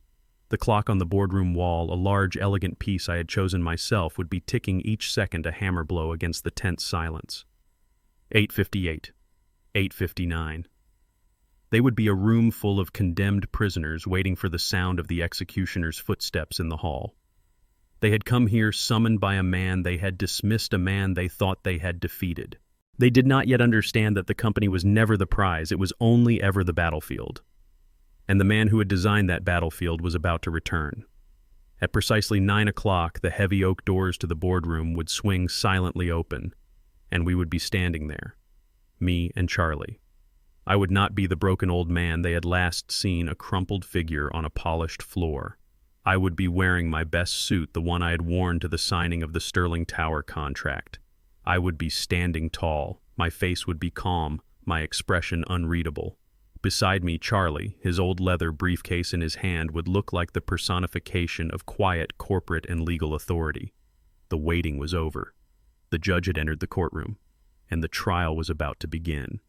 The heavy oak doors of the boardroom swung silently open, and we were standing there, me and Charlie. The 20 anxious faces around the long, polished mahogany table turned as one, and a new kind of silence. A silence of absolute, heart-stopping dread fell over the room. I was not the man they had last seen, a crumpled, humiliated figure on a polished floor. I was wearing my best suit, the dark, conservative one I had worn to the signing of the Sterling Tower contract, a suit that was an armor of quiet corporate power. I stood tall, my face calm, my expression unreadable. Beside me, Charlie, his old leather briefcase in his hand, looked like the personification of quiet legal authority. We did not speak. I simply walked my steps, slow and deliberate, down the length of the long room towards the head of the table. Towards the grand leather chair, my chair where my son was sitting, a pale and terrified ghost presiding over the ruins of his own brief, disastrous reign. Every eye in the room followed me. I could feel their fear, their hope, their hatred, a palpable, vibrating energy in the air. I stopped when I reached the head of the table. I did not look at my son. I simply looked at the chair he was occupying. He seemed to shrink under my gaze to become smaller, a child caught in his father's office. He made a move as if to stand to cede the seat, but I held up a single hand, a quiet, almost imperceptible gesture that froze him in place. This was not his chair to give. It was mine to take. I turned to face the room. My eyes, the eyes of an engineer, scanned the system before me. I saw Marcus's new executives, their faces a mixture of defiance and a dawning terrible understanding. I saw the old guard men like Dave, my operations manager, their faces grim but with a flicker of something, a faint, dangerous spark of hope. And I saw my son, a broken, pathetic figure at the head of a table he did not command. Charlie took his position by the door, a silent, watchful sentinel. The trial was about to begin, and I was the judge, the jury, and the executioner. "Good morning, ladies and gentlemen." I began, my voice quiet but carrying to every corner of the silent waiting room. "Thank you for coming on such short notice.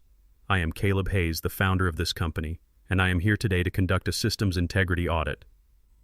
I let the words hang in the air. Audit. It was a cold, clinical, and terrifying word. "In the past 48 hours, I continued, my voice a calm, dispassionate monotone, this company has experienced a series of catastrophic system failures, a complete communications blackout, a total financial paralysis, and most critically, a near-fatal breach of contract with our single largest client." I turned my gaze for the first time to my son, Marcus. "Would you care to explain to this board how under your leadership this company was brought to the brink of total annihilation in less than 36 hours? Marcus opened his mouth, but no sound came out.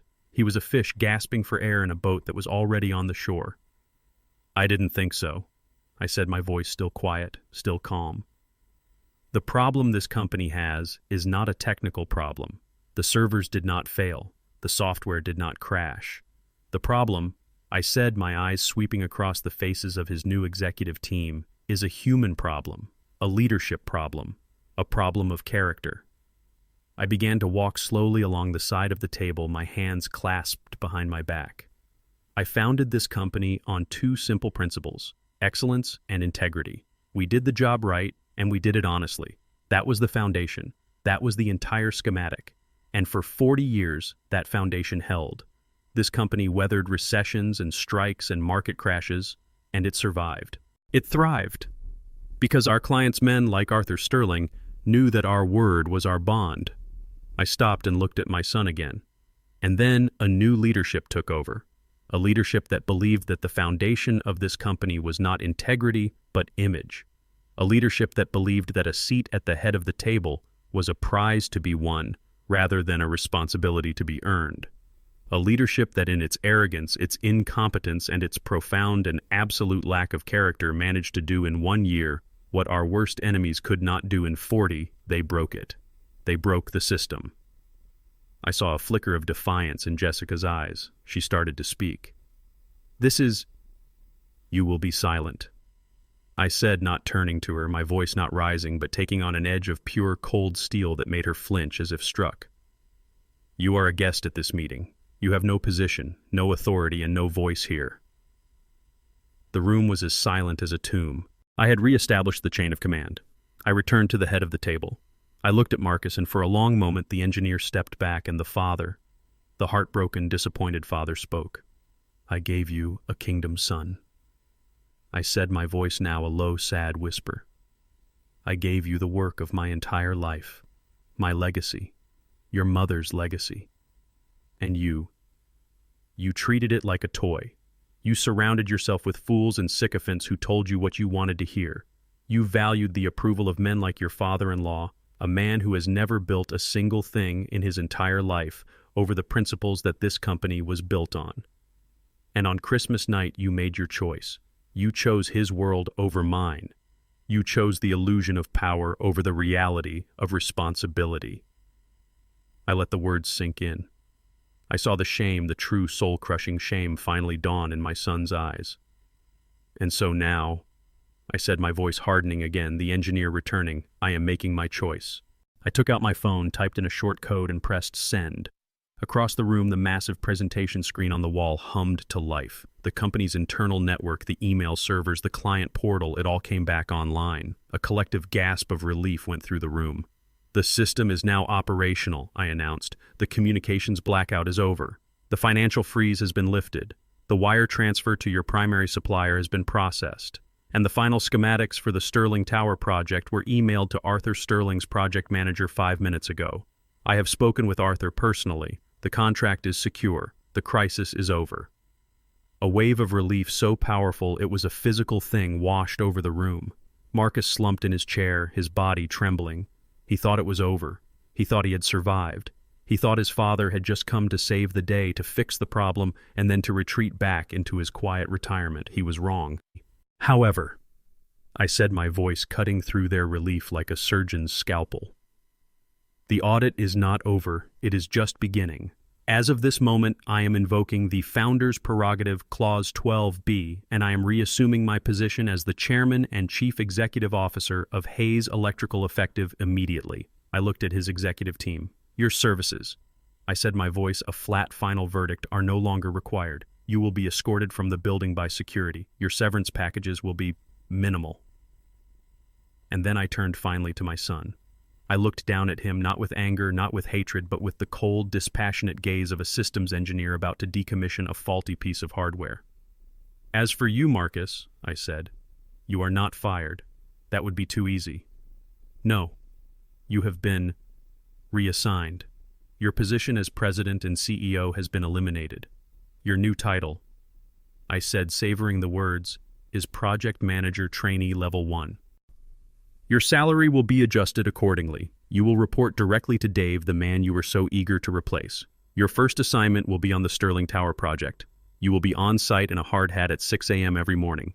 You will carry the tools. You will run the wires. You will do the work, the actual work." He stared at me, his face a mask of pure, uncomprehending horror. He was not just being demoted, he was being annihilated, his entire identity, his entire world being systematically dismantled in front of his peers. "You wanted a seat at the head of the table, son," I said, my voice dropping to a final quiet and absolutely unforgiving whisper. "And you got it. But you made a critical engineering mistake. You assumed the seat was the source of the power. You have it backwards. The power is the source of the seat." I leaned in closer, my voice for his ears alone. "The seat I sat in on Christmas Eve at the end of the table was a place of honor because I had earned it. The seat you sit in now," I said, tapping the back of his expensive leather throne, "is a place of shame because you tried to steal it." I stood up to my full height, the undisputed master of the room, of the company of his future. "Now," I said, my voice booming with a power he had never heard from me before, "get out of my chair." I did not stay to watch the immediate aftermath. I had delivered my verdict. I had reset the system. My work in that room was done. Charlie and I walked out of the boardroom, leaving behind a silence so profound it was like the vacuum of space, a silence in which my son's entire universe had just collapsed. As we walked down the long, quiet hallway, I could feel the shockwaves of my decision emanating from the room behind us. I did not need to be there to know what would happen next. The partnership, the one built on a shared dream of unearned power, was about to face its final, fatal stress test. I could picture them in the cold concrete emptiness of the executive parking garage an hour later. The emergency was over. The company was safe. But their lives were in ruins. The shock would have worn off by then, replaced by the raw, ugly reality of their new situation. And that is when the final internal battle would begin. Jessica, I knew, would be the one still fighting. Her pride, her entire sense of self was tied to the image of the life my son had promised her. She could not, would not accept a life of diminished status. She would be a cornered, furious animal. "You are not going to accept this, are you?" I could hear her saying, her voice a low, venomous hiss. They would be standing by Marcus's Porsche, a car that he was just now realizing he would no longer be able to afford. "A trainee. He's humiliating you, Marcus. He's doing it in front of everyone. In front of the people who used to work for you. He's humiliating me."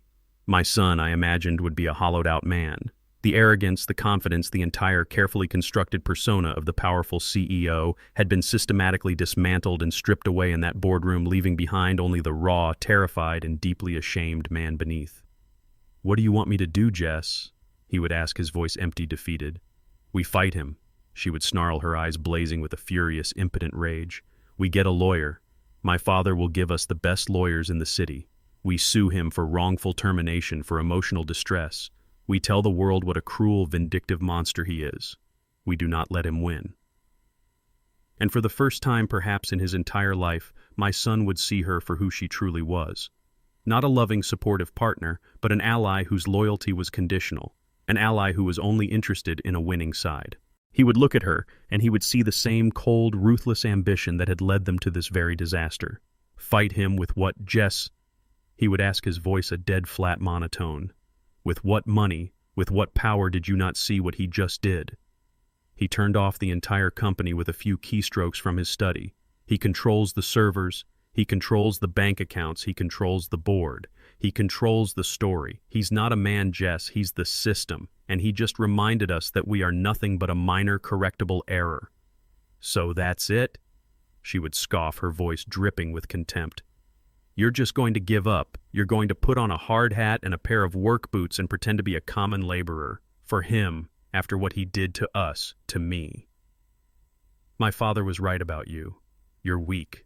You have no spine. And her contempt I knew would be the final clarifying blow. He had thrown away his relationship with me, his father, for her. For the approval of her and her family. And now at the moment of his greatest defeat, she was offering him not comfort, not support, but more of the same poison that had led him here, a demand for a strength he did not have in a fight he could not win.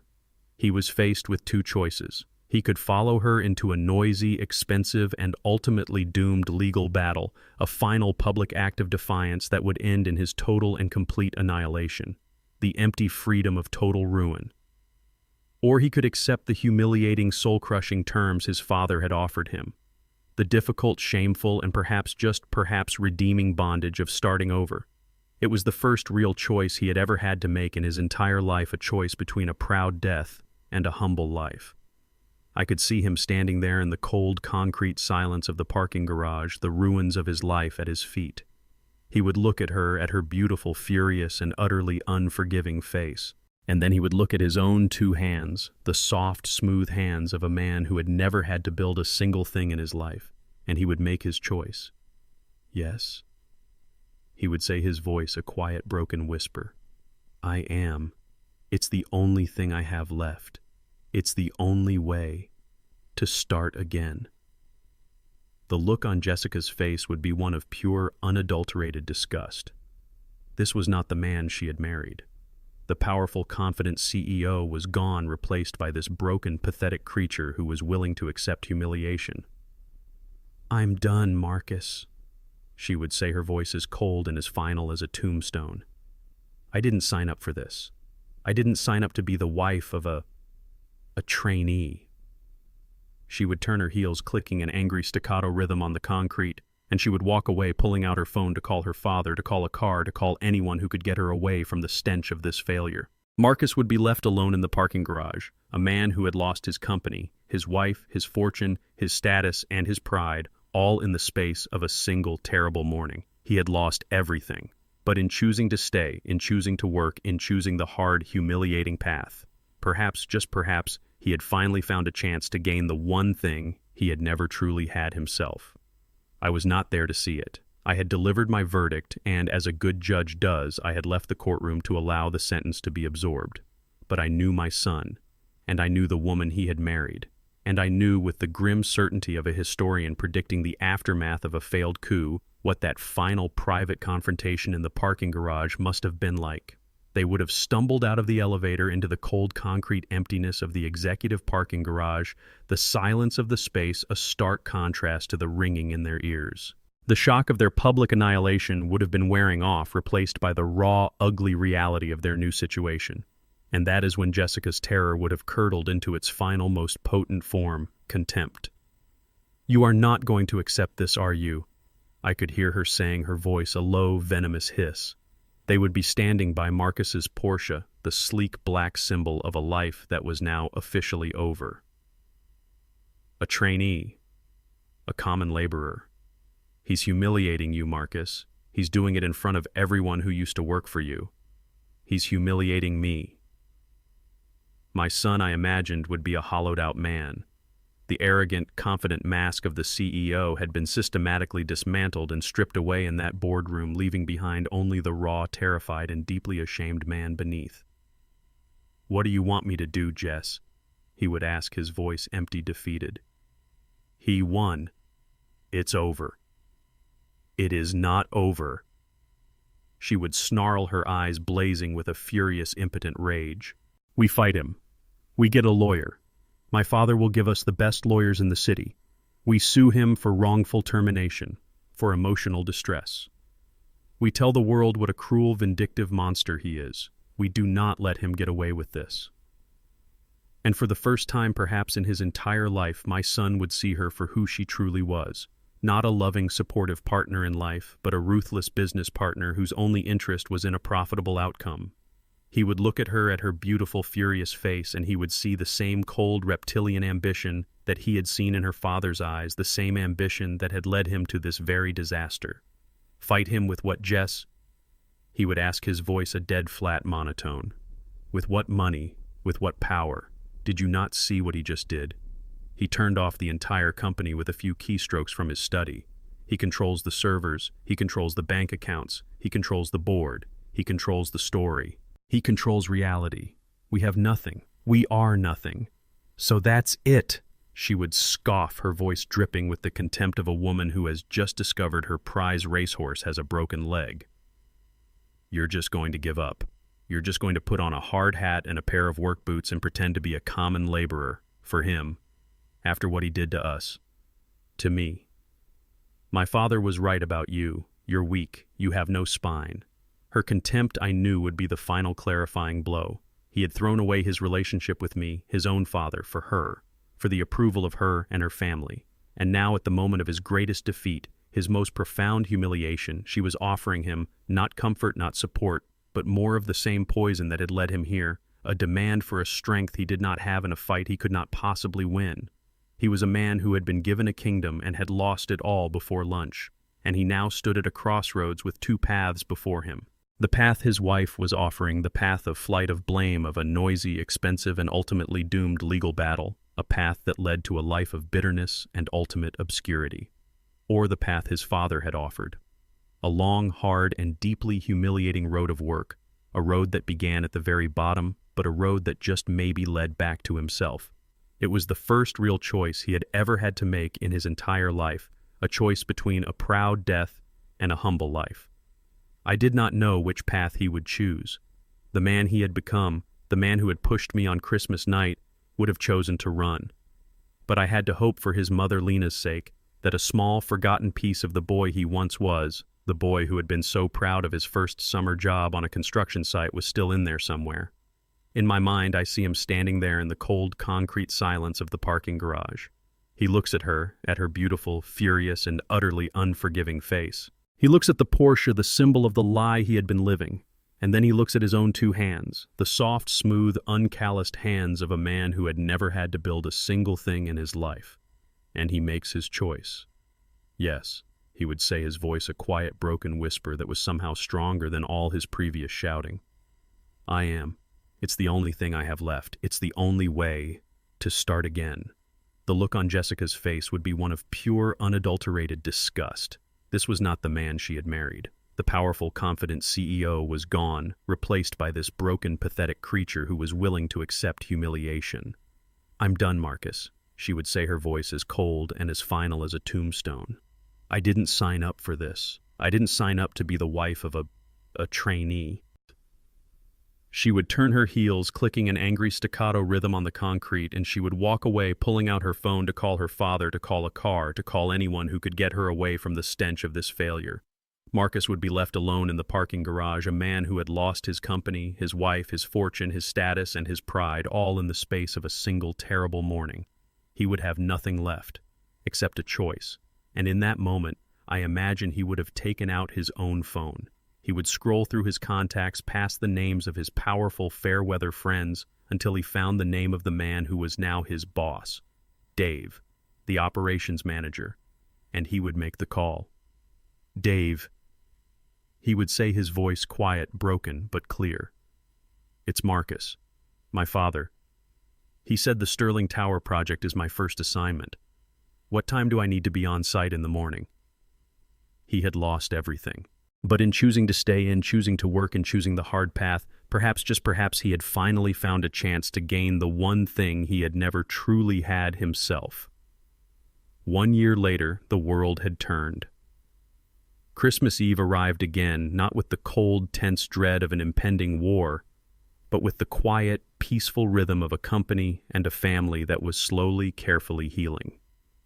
The annual Hayes Electrical Christmas party was not held in a flashy, impersonal hotel ballroom, the kind Marcus and Jessica would have chosen. Instead, we held it in the grand restored atrium of the Detroit Public Library, a project our company had spent the better part of the last year helping to renovate, a gift back to the city that had given us everything. The air was not filled with the brittle, sophisticated laughter of strangers trying to impress each other. It was filled with the warm, genuine camaraderie of people who had weathered a storm together and had emerged stronger and more united on the other side. I sat at the head of the main table, a seat I had not occupied but had simply reassumed. Beside me was Charlie, a glass of good bourbon in his hand, a look of quiet, satisfied peace on his face.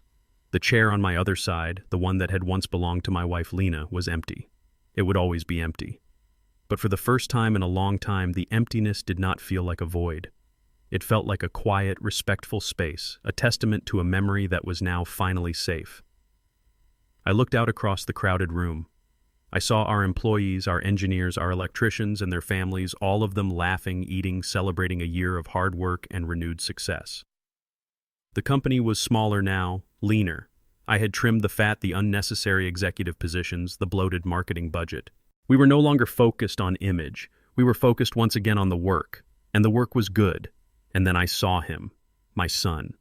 Marcus was not at the head table. He was not wearing a tuxedo. He was in a simple, well-tailored suit, the kind a man buys with his own hard-earned money. He was not schmoozing with clients or holding court with executives. He was moving through the room with a quiet, focused energy, a tablet in his hand. He was checking on the catering staff. He was coordinating with the event manager. He was talking to a group of junior engineers, not as their boss, but as their colleague, his head bent as he listened to one of them explain a technical problem. He was working. His divorce from Jessica had been finalized in the spring. It was a quiet, ugly affair, another casualty of the wreckage of their shared ambition. She and her father were gone phantoms from a different life. Marcus was alone now. He had moved out of the mansion and into a small, modest apartment downtown. He drove a sensible, American-made car. And every morning at 6 a.m. he was on a job site, a hard hat on his head, a set of blueprints in his hand. The demotion had been a brutal public humiliation. The first few months I knew had been hell for him. He had to endure the whispers, the pitying looks from his former subordinates, the quiet, ever-present judgment of the man who was both his father and his new, formidable CEO. Many times I know he was tempted to quit. But he had not. He had stayed. He had endured. And he had slowly, quietly, and with a humility I had never seen in him before, begun to do the work. He was no longer the charming, glib salesman who had inherited a title. He was becoming an engineer again. He was learning the business from the ground up the way I had always intended for him to. And in doing so, he was beginning for the first time to earn the respect of the men and women who worked for him, not because of his name, but because of his competence. Later in the evening, he made his way to my table. He stood beside me, not with the easy proprietary air of an heir, but with the quiet, respectful posture of a junior employee reporting to his boss. "Mr. Hayes," he said, his voice quiet and professional. We had unspokenly agreed that at work I was Mr. Hayes. Dad was a title he would have to earn back in his own time. "I just wanted to let you know the final inspection for the Sterling Tower's upper-level grid passed this afternoon. We are officially ahead of schedule. Arthur Sterling sends his personal regards." "That's good work, Marcus," I said, my own voice just as professional. "Very good work. Thank you for the update." "Of course, sir," he said. He hesitated for a moment as if wanting to say more. But he just gave a small, respectful nod, and then he turned and walked away back to his work, back to the life he was so painstakingly rebuilding. One circuit, one project, one day at a time. I watched him go, and I felt a complex and unfamiliar mixture of emotions. There was still a deep, abiding sadness for the son I had lost, for the years we had wasted, for the terrible necessary pain I had been forced to inflict. But underneath the sadness, there was a new, growing, and deeply profound sense of pride. It was not the easy, reflexive pride of a father for his heir. It was a harder, more meaningful pride. The pride of a master craftsman watching his apprentice, after a long and difficult struggle, finally begin to learn the true nature of the work. Later that night, after the speeches and the toasts, I stood up to say a final word. "I just want to thank you all for a wonderful year," I said, looking out at the faces of my employees, my family. "This company is not a building. It is not a name on a stock ticker. It is people. It is the hard work, the integrity, and the character of the people in this room. That is the foundation." As I raised my glass, my eyes met Marcus's across the crowded room. He was standing in the back by himself. He was not smiling, but he was not looking away. He simply met my gaze and gave a single slow and almost imperceptible nod. It was a nod of understanding, a nod of respect, a nod that said more than any of the apologies he had ever offered. The kingdom had been dismantled, but on the old, solid foundation of hard work and earned respect, something new and perhaps something stronger was finally and hopefully being built. The party is over. The last of the guests have gone home, leaving behind the pleasant, lingering scent of pine and good food and the quiet, happy echo of genuine laughter. I stand by the large window of my new apartment, looking out at the glittering, frozen expanse of the Detroit skyline. A year ago, on this very night, I sat in my study and systematically dismantled the company I had spent my life building. It was an act of destruction, a necessary and terrible war. Tonight, there is only peace. I think about the word inheritance. For years, I believed I knew what it meant. It meant building a kingdom, a powerful, profitable, and respected enterprise, and then handing the keys to my son. I thought the greatest gift a father could give his child was a finished product, a life free from the struggle and the hardship that I had known. I thought I was giving him a throne. I realize now I was only giving him a cage. A throne that is given, not earned, is not a seat of power. It is a velvet-lined prison. It traps its occupant in a world of unearned privilege, breeding an arrogance that is a poison to the soul. My son did not value the kingdom because he did not understand the cost of building it. He did not respect the power because he had never been powerless. He saw the company not as a living, breathing legacy of integrity and hard work, but as a simple machine for generating wealth and status. And when I stood in his way, he saw me as nothing more than a faulty component to be removed. The hardest thing I ever had to do was not to build my company, but to tear it down. I had to become the very thing my son accused me of being: an obstacle, a force of destruction. I had to dismantle the kingdom to force him to look at the rubble and to finally, for the first time in his life, begin to learn how to build something for himself with his own two hands. I spent a lifetime building a company for my son, believing that the greatest inheritance was a kingdom to rule. But a throne that is given, not earned, has no value. I had to dismantle the kingdom to teach him how to build a foundation. I learned that a father's true legacy is not the seat he leaves for his son at the head of the table, but the lesson that teaches him the hard work, respect, and character required to earn that seat for himself. True power is not inherited. It is built, one connection, one project, one day at a time. What do you think? Was my lesson too harsh, or was it the only way for him to learn the true value of his inheritance? Share your thoughts in the comments below. And if this story resonated with you, you can support me by liking the video and subscribing to the channel. Thank you for listening.